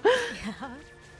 We also have the duplicator available, but we're not sitting on any good pairs yet, I suppose. To use it on. Another Corky makes an appearance. Yeah. This is also a nice Karma pickup that we're looking at. Getting a couple of items now. I think that makes a lot of sense. Okay, Wait, this that was a 2-star lot of Jinx. Samira board from Konda now has a 2-star Orange to support it as well, and is also sitting on a pair couple of more Toms. Samiras. Yeah. Oh yeah. Oh, I probably gonna move into the Ramus over the Tom. Yeah, I think that he probably has just this last round, and then he's gonna throw something up, and we want to get that, and then he's coming right out. Yeah. Is my assumption. And then we'll have the duplicator too if we can get closer to the Samira 3-star. Yeah, absolutely. I do think that the Samira board has felt a lot less strong than it had been previously, but especially in this mid game, it's still more than capable of doing the job. And all day we haven't seen the 2 tanky available, because our first lobby of the day was all prismatics, and even in our golden gala, we hadn't seen it. Mm-hmm.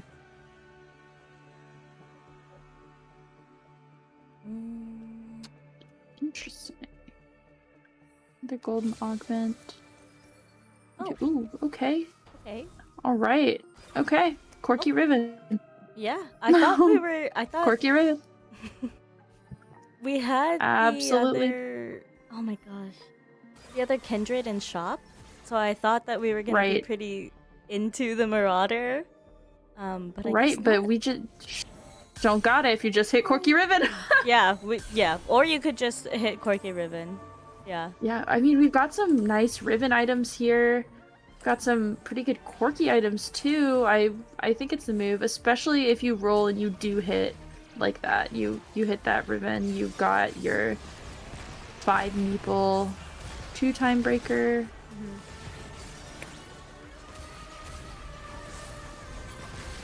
How do you feel about the collector on the Corky right here? It's gonna do some work for Soju already. Yeah, absolutely. I think that just Corky in general, like with items, the unit is so strong, and I think collector's also just pretty good item. 3 Got a Jin on Mog board also. Morgana. Yeah. Yeah. That's a yeah. It's printed a lot of Stargazer spats. Mm-hmm. I do So think that Mountain is fun just because like you play the Stargazer and it just prints your spats, and then you can have whatever board in the late game once you've printed enough. Mm-hmm. Oh, and the Blitzcrank is up. Yeah. Oh wow. Yeah.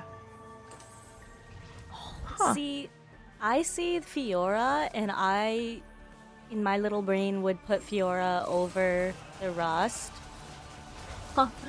Yeah. Can you hover the what is it Redeemer and see how much he's giving currently?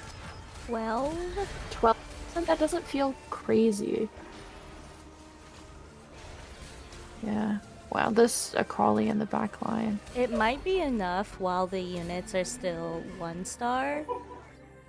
Uh-huh. But yeah, I would be tempted here into looking Yeah.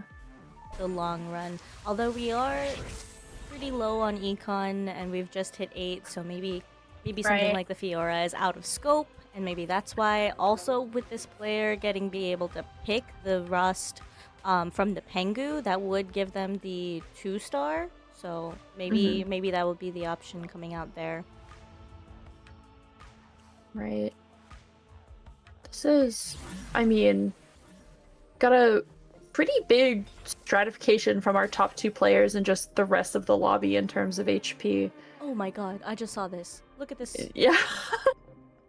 What are you doing That here? is. We've got the Giant Slayer and the Rage Blade for this Vex also. Yeah. I think Just itemizing pretty Vex here big over Vex the too. LeBlanc. Yeah, absolutely. Absolutely. That is a scary Vex. Oh my gosh. This looks pretty good for Marcel. I think being 8 with Oh, your yeah. 2-star 5 cost, And that, and then you that just tier sit. 2 Galio and the tier 2 Morgana in the front line. Oh wow. Hmm. Just disappeared. Yeah, I mean this feels pretty strong.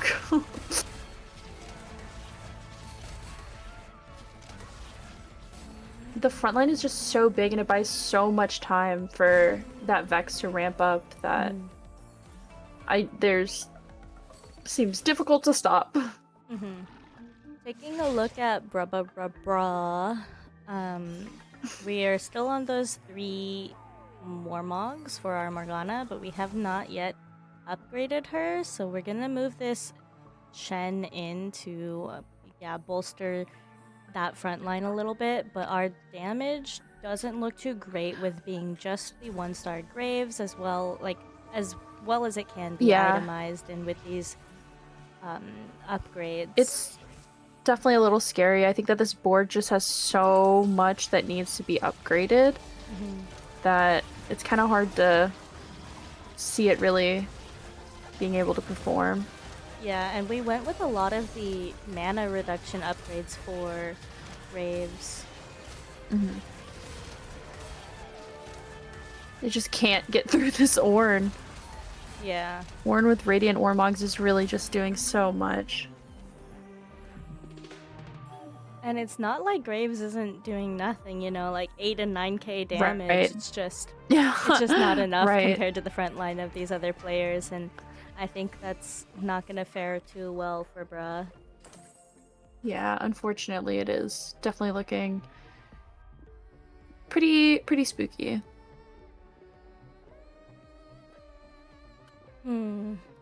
The anomalies might speak to Marcel a little bit here, Mm-hmm.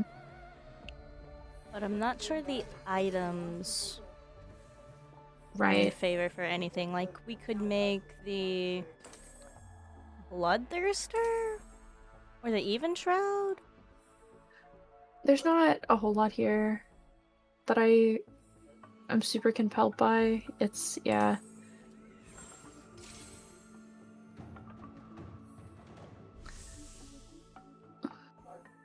Hmm. Taking a look around, Zaya has come online for Wolf. Yeah, really just looking for that one extra copy, and then she looks like she will be formidable. Mhm.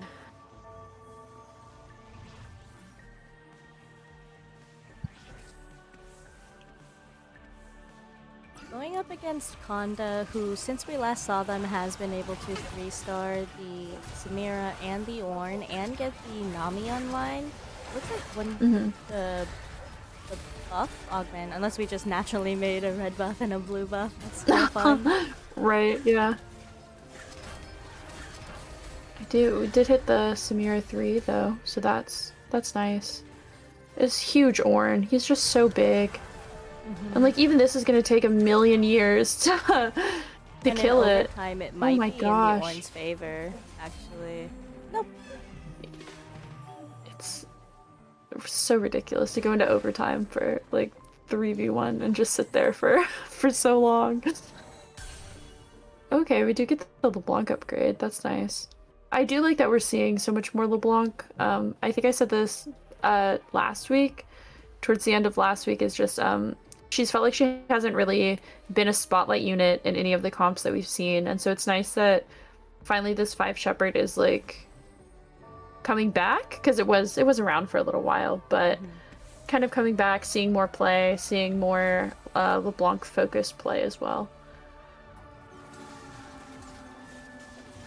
Yep. We hadn't really gone to look at that challenger board in a while, but they hit all of the upgrades. 3-star, basically everything. Everything important, I guess. Yep, really good board upgrades that came out for Phoenix here. And we're gonna see if, we're gonna say goodbye to me, First or Eighth, who took the 8th place in this round. Bra, who took the 7th, and Kondai here with 10 HP on this Space Groove board. And rounding out the rest of these players' boards, we'll take a look at them. Yeah, we still do have such a big HP gap from the like top 2 players in the rest of the lobby, but maybe that'll start closing now that we're in the later stage of the game. We're gonna move the anomaly off of Nunu onto the Alawi. It's a good tank anomaly for her. But up Right, against I am Marcel, curious if we- please, Vex. Yeah. Is he tanky enough? Yeah, I wonder if we just kind of wanted the Thieves Club items on our Nunu for this round more than we wanted the anomaly on the Alawi. Yeah, that's kind of what it read like to me as well. Yeah. And Marcel and Kondai gonna fall. It was enough. Wow. Soju, yeah, Soju had such a HP advantage, 100, I think, into stage 4 even. Yeah. So that definitely made a lot of drastic impact on how quickly this lobby ended up falling. Yeah, for sure. I think a lot of these boards are fun. I do like this. I think that those are some really good Jin items too. And the 2-star we hit on Zaya that Thieves upgrade Glove. did come through. Yep.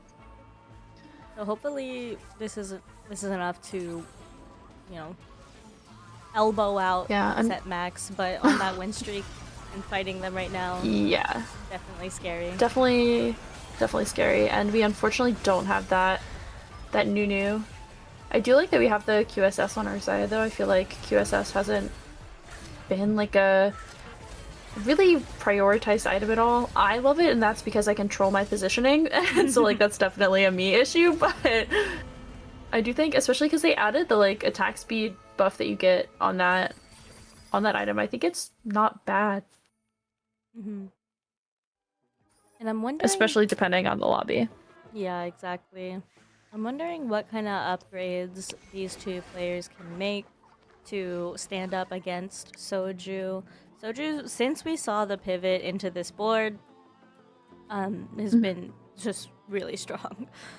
So we're still looking for a few upgrades here, but I think we'll go to 9 before we look for Mecha. What do you think? It's looking like it since we're not slow rolling, even though we have 59 gold. I think that pivot was really great, and immediately rewarded for it too with hitting that that ribbon, and so has a ton of HP to kind of work with, even if we do start or we are losing a couple of the matches here, and then going 9 and just putting in whatever, hitting our other units that we're still looking for. Mm-hmm. Ooh, double bard. Don't want it, but it's there. It's a bard and a vex.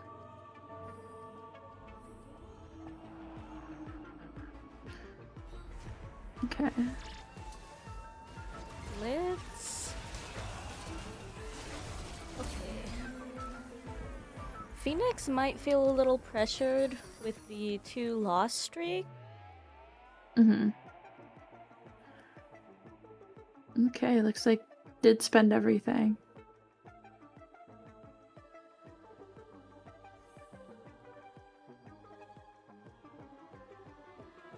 I do like this board. I think it's...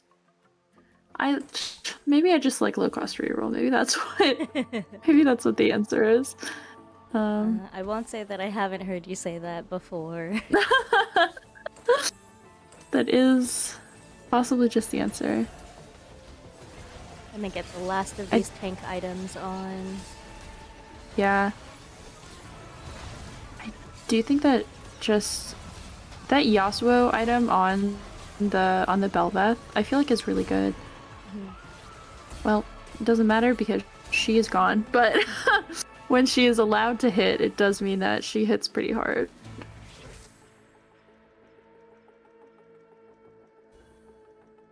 So Drew is gonna get that mech upgrade. It's still just sitting on the 1 rust. Yeah, I'm curious. Again, you have so much HP that you can kind of just sit and lose a couple of rounds if that's what you want to do. Because I think that there's not really, you're not getting stronger if you're this board. It's like, yes, you can hit that Ross and you can hit that that Morgana, but you're probably not going to do that in 1 turn. And so you're just kind of, maybe you're waiting for somebody else to die before, if you're like Soju and you want to commit your giant hoard of money. Because I mean, compared to everybody else in the lobby, he is just very wealthy. And that's gonna be it for Phoenix. Our garage guy is going to exit this game in 3rd.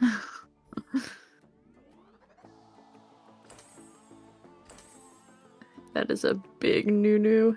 Oh yeah.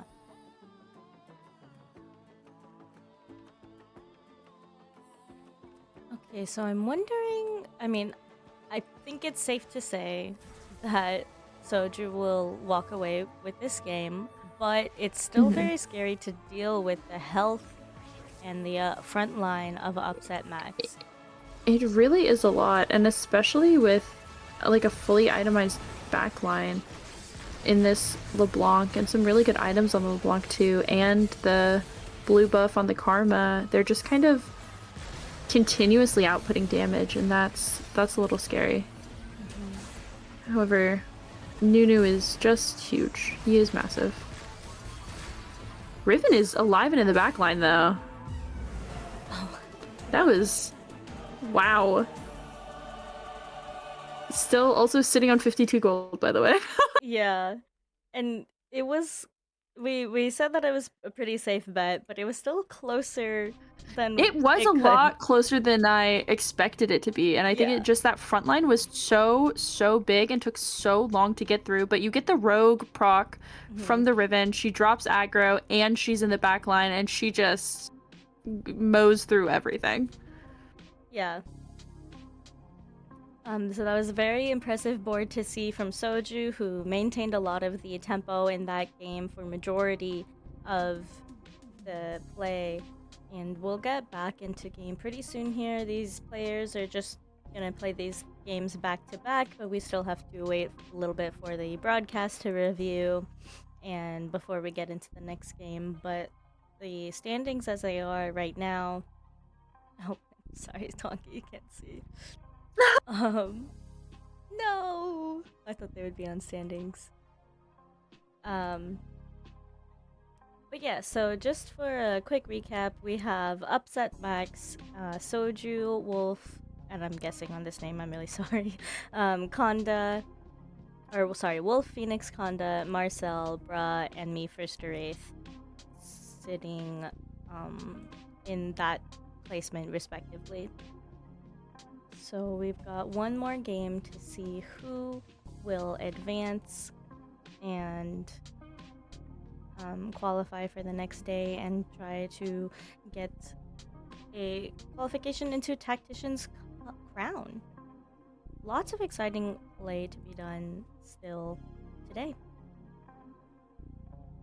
Yeah, absolutely. I think that the 2 games that I've been on for have been a lot of fun. I think that last one especially, the roll down from Soju, super impressive, really good, and obviously paid off.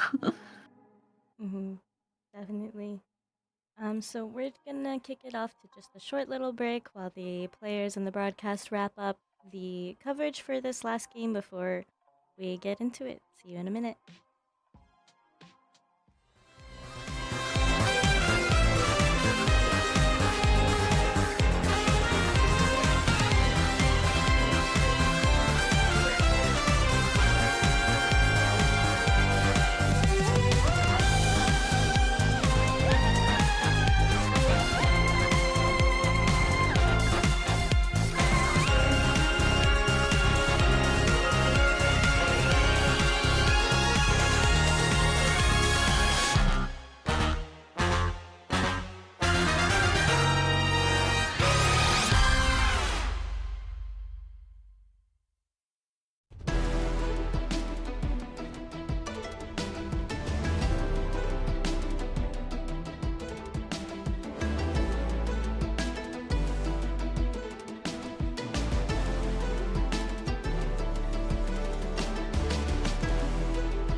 welcome back, everybody, to the last game of our elimination stage and regional finals Americas. Twonky and Catherine here to bring you all of the action. Yippee! Yippee!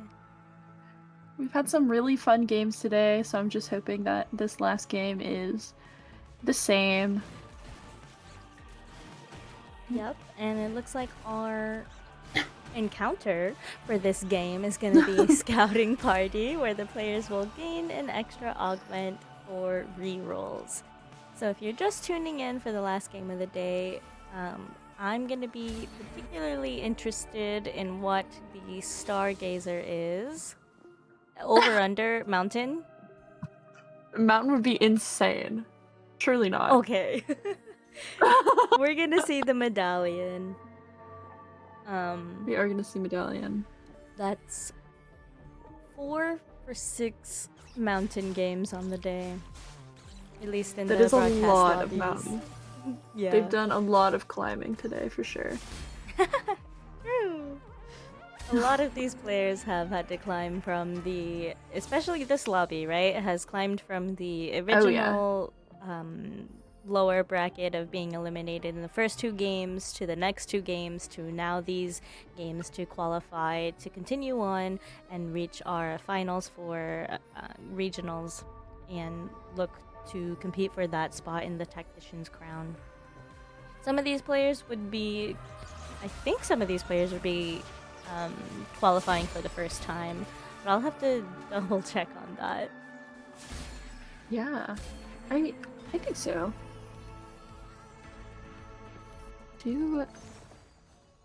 Oh, okay. Just a little silver augment for the first one. Nothing crazy, but you do have a lot of rerolls, so I'm expected that ideally you're going to be finding augments that are like really, really ideal for whatever comp you end up playing. Hopefully. Mm-hmm. Augmented or power maybe, yeah. is such a gamble. I mean, yeah, but in this, especially when you have all of those extra rerolls, maybe worth considering. Because if you hit, yeah, if it happens to be that you hit on Prismatic and then you just have the additional rerolls to kind of find exactly what you're looking for. I do like Expedition. I don't know if it's good, but I like playing it because I think it's fun. We'll see if it's fun for Marcel this game. I do like the item or the units on our bench right now. Even though we got rid of them to make Econ, I think that if we wanted to lean into the Rogue start with that Fizz, that could have been a very fun option. Right. But since we had Timebreaker available, it's gonna keep with that, make the Econ, and move on. Whereas Upset Max did pick up a little duplicator, and yeah, duplicator plus the Primordian. I feel like you're definitely looking to play kind of like that Challenger reroll maybe that we were seeing before. Maybe you are looking to play into that medallion with the Stargazer. And this Arbiter active for Bra is gonna be giving us gold. If we oh yeah, for the star levels, but Right. gonna be a little bit outpaced on Leona's. Yeah. That is definitely more Leonas on one side of the board. Oh, we've got a Vigar with an item and a half already.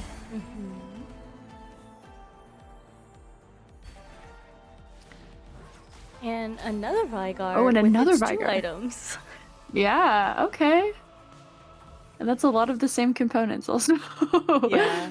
There's about a 1 component difference. Oh, but we do have the Shepherd open to us as an option. Right. Yeah. The 2-piece Dark Star, I am a super fan of. I agree. Big fan. I think it's so good. Yeah. I said that before too. I think that 2-piece Dark Star is so good, especially when you do have this replicator and you have more chances to kind of proc it across the board. I feel like it's just strong. I have to The agree with Vigar you mirror there. match. Yep.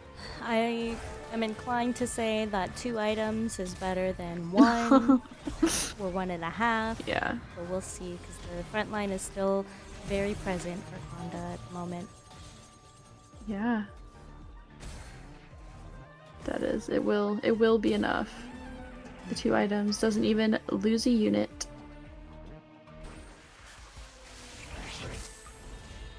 Oh, more Evelyn. Oh, it's Evelyn Soraka again. Well, Interesting.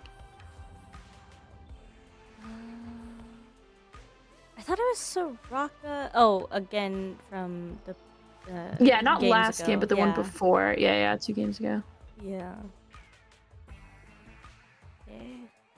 Pretty decent split for these players.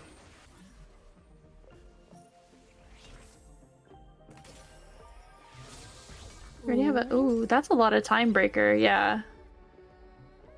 Okay.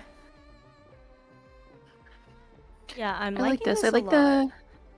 I like the 3 time breaker, especially with the like bonus HP, not HP, sorry, XP that you get from it.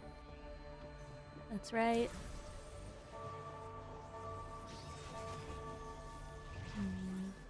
Especially getting it like kind of going into stage 3, you're gonna stack some good XP, especially at these low levels, gonna give you some very noticeable payoff, I feel like. Yeah. And on the side of Or me, you could just lose. Yeah. And it'll, you know, rerolls You'll are nice still too. get it. Yeah. You'll get something. Yeah. Ooh, and looks like Wolf has kind of committed to this Shepherd since the last time we saw them with that Aurora itemized. Mm-hmm.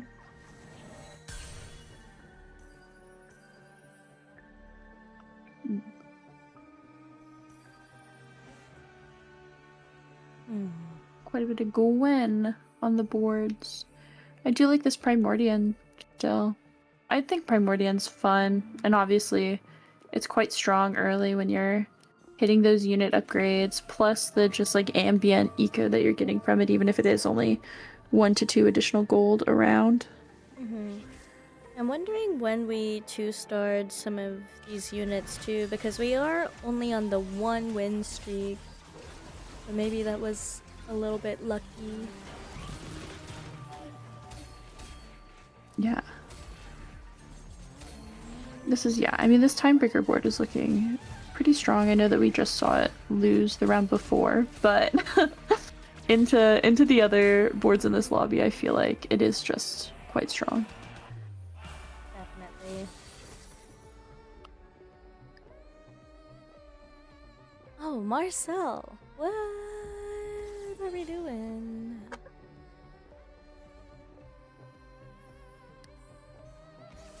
Seems like we maybe haven't been utilizing our first augment to the full potential. Yeah. Okay, we are now.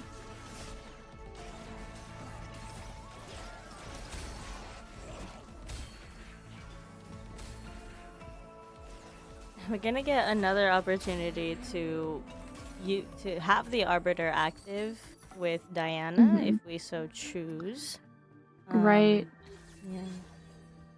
Because we do have Leona, Diana, and Zoe, which would give us the 3-piece Arbiter if we wanted it.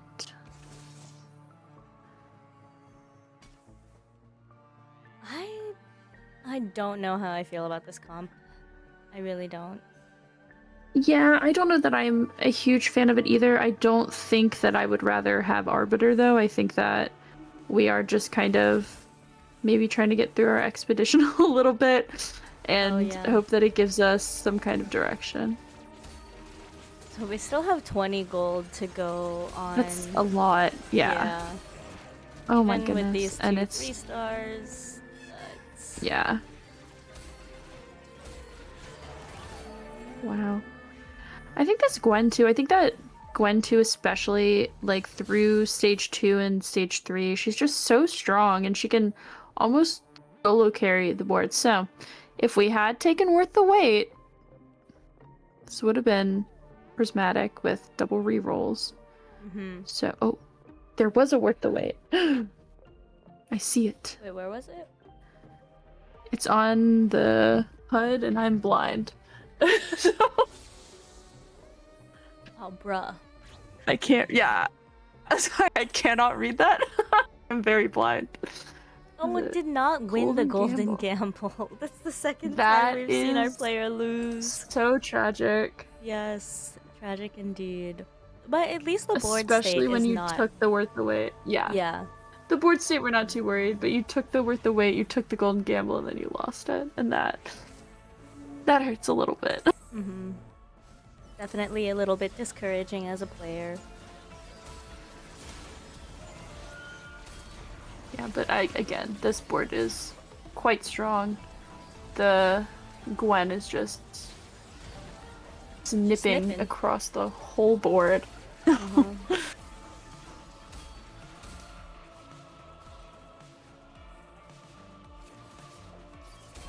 so is Holly.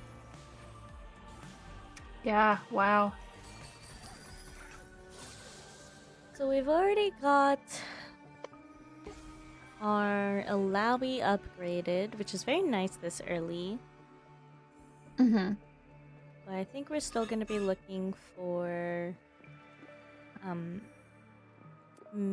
maybe it would be a little bit late to get into Anima, but I could see it as an option, playing with a little bit of your health, maybe cash out one of those 100s and then move back into some tempo for the player that we just left.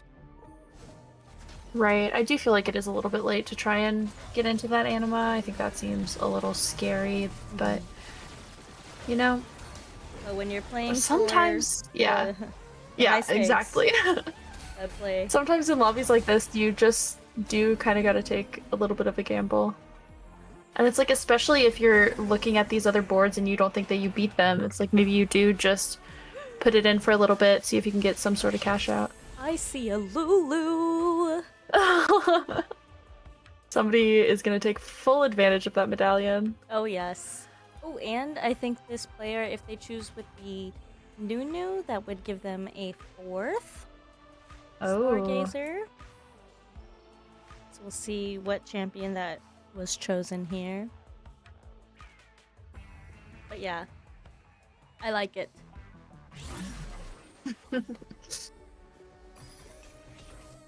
Alright, yeah. That is a Lulu, 2 items. And it was the Nunu that we got from the... Oh! Yeah, I mean, I do think that you just want the 3 Stargazer here because you do want your Maokai, yeah. You want to maintain that timebreaker also. Pretty standard Lulu board. She does have 3 items now, so she's going to be casting a lot. And as far as we saw from the lobby, this Lulu spot might be uncontested, and we've got a total of 5 right now.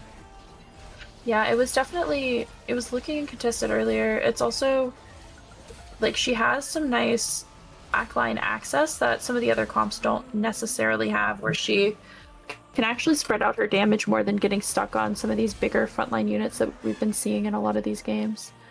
Yep, exactly. I'm gonna move to see what's going on with Marcel, who is still utilizing this first augment we have not yet achieved. Yeah, this expedition has not upgraded. I know that Marcel was feeding it a couple of 1 costs earlier, which definitely really slows you down. Yeah, and I just think it hurts so much to now see the fizz from our board in this spot who would like give us rogue still. It's just it's just sad because this is a good unit too. Yeah, I think that we've decided that we're happy with just the 2 rogue, and we've got a rogue spat on our Nami, so yeah, I was gonna ask about that. How I wonder if it's just for like some of the units that might have backline access for the aggro drop, or if she's just holding it. Mhm. But other than that, Marcel was in a position to groove, so we'll see. Right. Right. Do you have a nice little replicator though? The board really, really needs some upgrades, but again, I think that Nami is just a strong unit, so I like seeing her being played. Mhm. I Kind do of- like this though. I think that our Lulu does look uncontested, and it looks like it's in a pretty strong place also. Yeah, the Lulu and the Melio, I think. And I'm wondering where do you want to go for this roll down? I mean, this, like, we've got Lulu 2 on bench. We really, like, this, you've hit basically everything. Next level is your, what's his name? Oh my gosh, your Maokai goes in. And then, like, after that, it's Rost, but super strong. Marcel, This please, is, I'm worried yeah, about this is you. scary. This is spooky. We've got some. Nami has 2 good items. Our front line is completely Oh, not upgraded. if It's just we scary. survive, then we just now finish that expedition. Yeah, I think that we do survive. I think that it's not great, but we'll at least get to proc the expedition and I guess take a look at it. But it's definitely scary. All right, let's see. Oh, Got a yeah. lot of items there. Okay, okay. A lot of gold and a couple of 5 costs. We just have to hit some upgrades, and then I think we're in a better place. Ooh, Radiant Jeweled Gauntlet. Okay. Okay. Okay. Oh, dang. I would have liked to see the Jin stay, but I don't think there's room for it. Yeah, I don't think that there is a great spot for it right now. We're still grooving. This definitely feels better than where we were, but Yeah. really spooky because we are 1 turn, we're 3 HP. It doesn't take much. Yeah, it doesn't. A blow of the wind might be enough Yeah. to take us out here. Truly. Our Nami is upgraded though with items. She does a lot of damage. It's just really about hitting that upgraded front line so that she has time to ult. And it's gonna be enough. Alright, then I think I'll sit with Konda, who. Ooh! Yippee! Oh. Oh. Oh, because it's the one thing. I got so excited. I was like, wait, what? No. No, we're What just are we- looking for that. Yeah. Okay. We're looking for TF. Fair enough. Respect. Yeah, we've hit our Lulu and our Emilio also. Looking for that Jax would be really big. I mean, hitting Maokai would be ideal, obviously, but I think that that's going to be a hard ask, considering that unit is quite contested. Mm-hmm. And on the other side, we see Me First Wraith does have the Kindred online, and it's going to be pushing out a lot of damage, and this Maokai on their end is going to be soaking up a lot of the damage. Right, yeah, this Kindred seems to just be really tearing through the front line, especially anything that doesn't have an item, but does not matter because Lulu is all-powerful. Lulu is raining from above. No.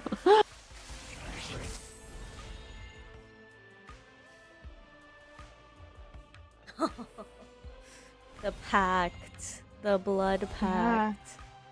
Ooh. I feel like I've been seeing some tweets recently about people who are low HP and then taking Evelyn Boon or taking Thresh Boon and being given Evelyn Boon and then just dying. That seems so terrible. Yeah, sometimes just gamble a little too much, take Thresh Boon, and it gives you Evelyn, and then you're gone. Mm-hmm. And that's what Invective was saying a little bit earlier was that sometimes people's games, when they were going with Thresh, would just get XP when Yeah. you're trying to reroll a low. Yep, absolutely. Yes, Yeah. for sure. Corki Riven gonna come out on the board again for Soja here. Hopefully, maybe looking to run it back and pilot to another first from this position. Wouldn't be out of the question, still in the middle of the pack health-wise. And, oh, but I don't think Me First Wraith had that Yi the last time that we saw them. Yeah, Soju doesn't have the Riven items that we were seeing last game. He had a couple of really good Riven items off the bat, but it doesn't look like it's going to matter. I think that this Galio 2 in the back line is just so big. This other Nami for the side of Wolf is not going to be able to compete either, and it's going to go down there. Meanwhile, Phoenix, who was our Samira player, has now the Zaya support, as well as a Shen and Blitzcrank for their front line. But I'm not... What are we digging for here? The Nami? We're not on Yeah, a I think pair. we're looking... Yeah, it's kind of scary. I don't know, maybe we're just looking for either the Morgana or the TK to kind of give us a little bit more in the front line, but I'm not entirely sure.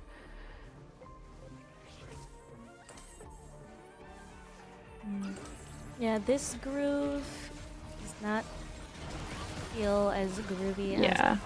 as Marcel's, but Yeah, I do think that it's kind of spooky, and especially considering our Lulu has also hit the frontline Jax. It's just, and is printing money. Oh my gosh, that is the point of Medallion, I guess. Marcel's still gonna be alive. Yeah, but has that third item on the Nami that's not a rogue spat, so we're a big fan of that. Yes, another definitely. AP item on that. Got got a Thief's Glove on our Shen also, which is really nice to see. There's still a couple of upgrades that we're looking to hit for sure that make us stronger, but I mean, this Nami damage is really big, and then having hit the Blitzcrank feels a lot more stable. We're also gonna see Graves enter the board for Me First Wraith here, and that upgraded Master Yi. So I've seen the Thieves' Gloves on the Graves a little bit earlier. I think that's not... Okay, on the Urgot definitely makes sense for now, being the upgraded item. Ooh, I love to see that Fiora online. Yeah, I do too. I think that, I mean, just Fiora in general is such a good unit. She's so strong, even on her...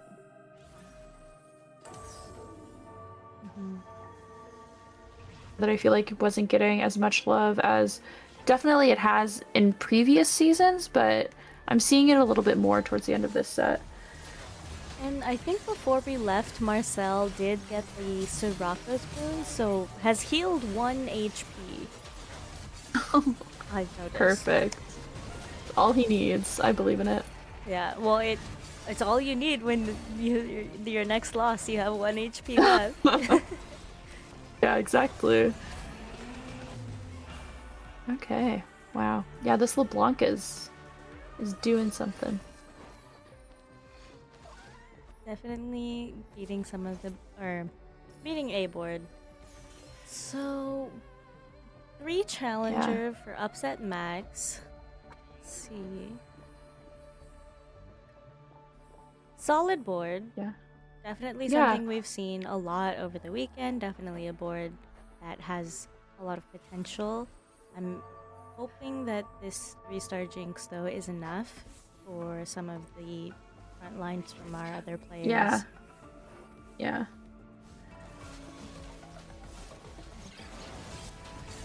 Is that Spooky, Karma, and LeBlanc on the other side?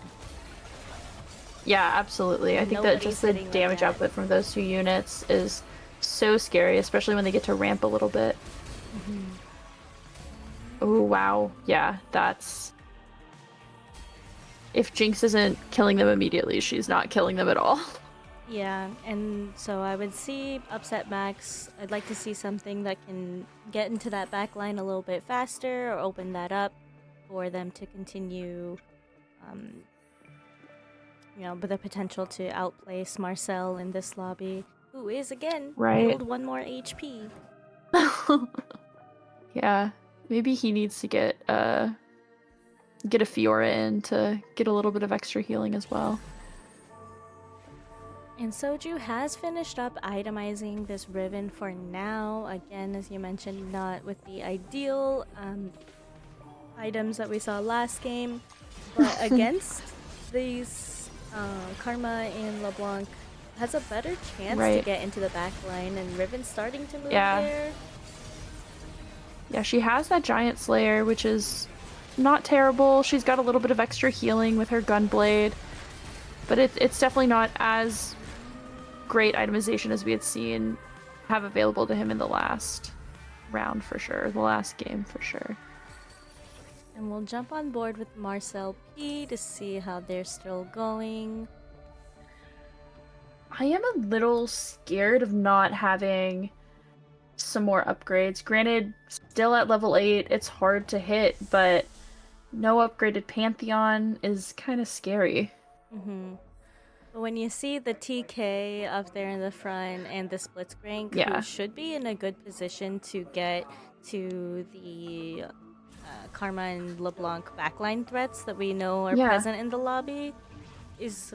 When does the Blitzcrank passive proc versus the aggro drop from Rogue proc? Surely the Blitzcrank procs sooner? Because Rogue is like 30%? Or are they both 50? I'm not sure. Because obviously we want our Blitzcrank to proc his passive, and so I'm curious how that's interacting with Rogue, if at all. Oh, this is not good. We'll never find out, because unfortunately that is gonna be it for Marcel P. Yeah. I mean, from the spot that we saw them pivot into the board that we just saw, it was not looking like a 7th. So Right. being able to take that 7th from the position was pretty good. Phoenix also is And if gonna fall. Yeah, we do look at the board. We have a lot of other players who are at single-digit HP, so it was very, very close to even getting him a top 4 if maybe matchmaking had been slightly different. Mm-hmm. This board, though, is gonna go up against me 1st or 8th. The Jinx, as we mentioned, is going to be able to output a lot of damage, but she's being targeted by the Fiora, and but Fiora is just in the back line. Yeah. Yeah, absolutely. That is all that it takes. That 2-star Fiora with a couple of items just does so much. That's going to be good night for Upset Max and Wolf.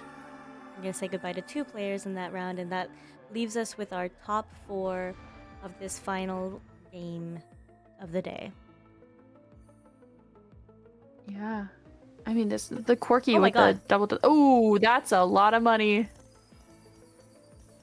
Wow. Did we take the Evelyn, what's it called? Oh, Survivor. Survivor. Yeah, I love that augment so much. So much. And, like, granted, I'm playing in low, but I will take it and then go top 4 and then win the game, and then it just, well, I won because they gave me this augment first. Yeah. It was destined, but... I'm liking the heads up from me 1st or 8th here to roll during the creep round, because it's a lot of gold to get through. Absolutely. And we saw him earlier, we were kind of holding on to these additional copies of the Yi and of the Kindred, and then it was, I mean, you're probably not gonna actually be able to 3-star that, but when you know that you have a Survivor Stimmy coming in, maybe you are. And I believe that he also took the Evelyn. The first Evelyn one was a shared gold, right? If you go to the Evelyn, like for the round boons on the other side. What was the first one? This one. Oh, that. What am I thinking of? No, okay, never mind then. I thought it had the one that gives you extra gold, or maybe doesn't matter. Anyway. A lot of gold. Now just 2 off of both Kindred and Yi. Yep, and we're fighting Soju, I believe, with this Corki and the Riven online. It's pretty close, but that back line Yeah, was I mean that exposed. the Fiora is really just dancing around. Mm-hmm. Again, gonna this is be- another game where we Yeah. do see, this like really big HP gap between like a first place player and the rest of the lobby. It's beautiful. All of those. That's one thing that I love about Lulu is just like your synergies on the side look so good. They're so Yeah. beautiful. Smile. So we've gotten out of the potential for the 3-star Yi from Mephister Wraith.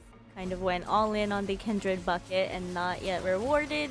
We'll see if that gets, if they survive. But Honda is Right. pretty strong. Yeah, definitely. But this Fiora again has made her way into the back line. Does not matter. Doesn't matter because it's not on the Lulu. Is superior. Yeah. Wow. Okay, so Bra fought Mephister Wraith's Ghost and won that. So I don't know the last time that Bra fought Kondai, but looking at this board, I don't think we have a way to get to that back line. Morgana will be pretty scary.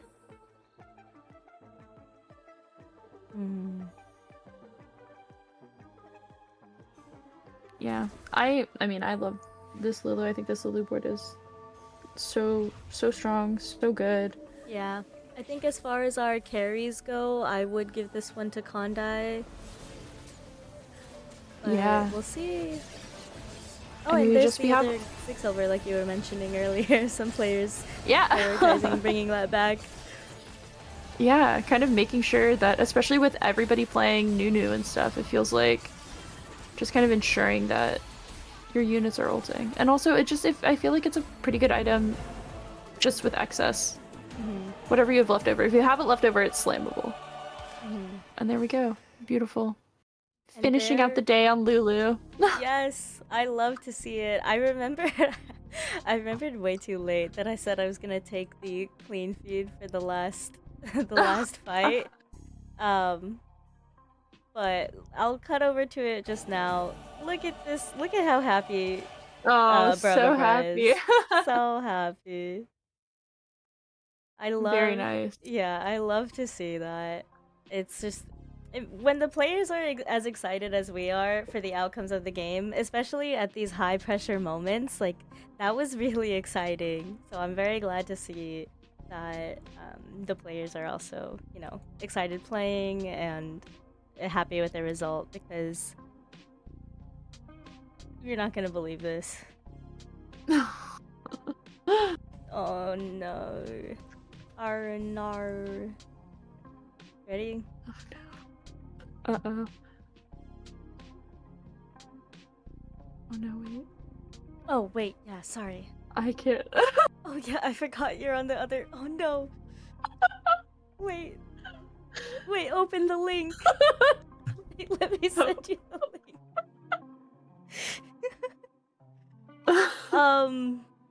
Very suspenseful. Yes, suspenseful. So we saw Barbara come in second in that game, Oh. and that's just not enough points to advance Wow. them to tomorrow. Oh my gosh. So we are gonna That see is them, tragic. yeah, fall from that 1 point difference. Oh, that's so sad. Wow. Super, super close though. Yes. For sure. With that specifically, it looks like everything else was kind of a couple of points different, but the cutoff itself was just 1 point. Wow. But considering, okay, so Twonky, tomorrow you're gonna be up here running the stream. Tomorrow you're gonna see Dish Soap, Kai Wang, Darth Nub, Dank Memes, Soju, Konda, Upset Max, and Wolf.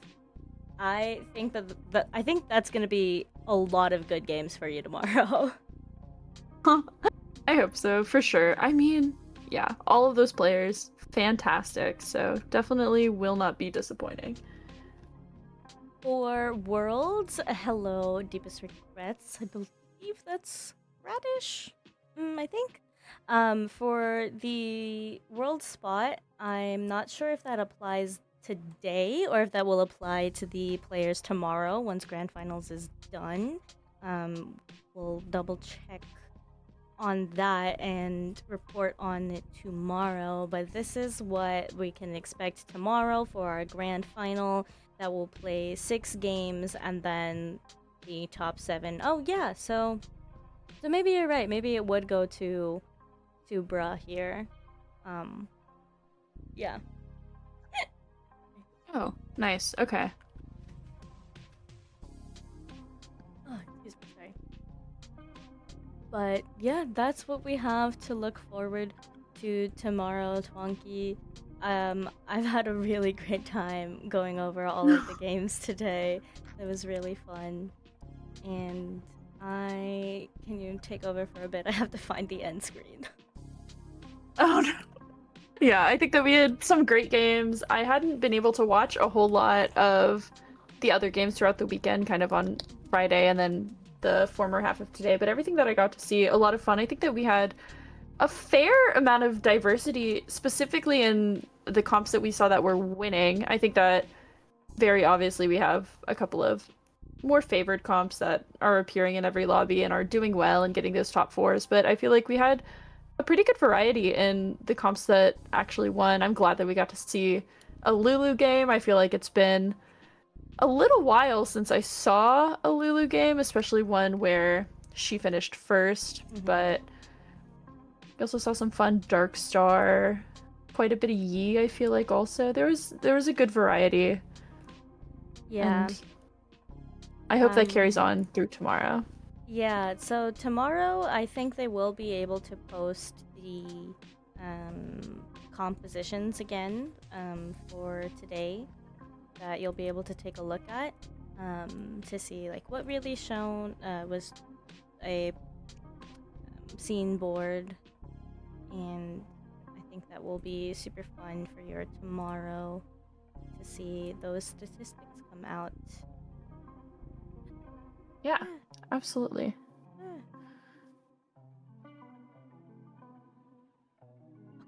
Right. Sorry, I'm ready. I'm ready to go whenever, but just to see one more time how the standings from the entirety of the weekend stood out. We said goodbye to 8 players yesterday, as you can see at the bottom of that, and then progressively today we were saying goodbye to more players after our 2 games, and some, again, as we discussed, really good games coming out from today. And Twonky's looking very forward to the games tomorrow with our players to see who's going to get those tactician crowns spots. Anything else? Yeah, for you absolutely. today? I don't think so. All right.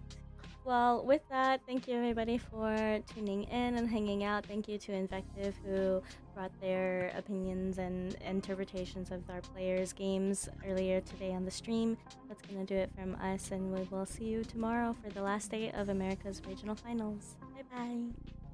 Bye.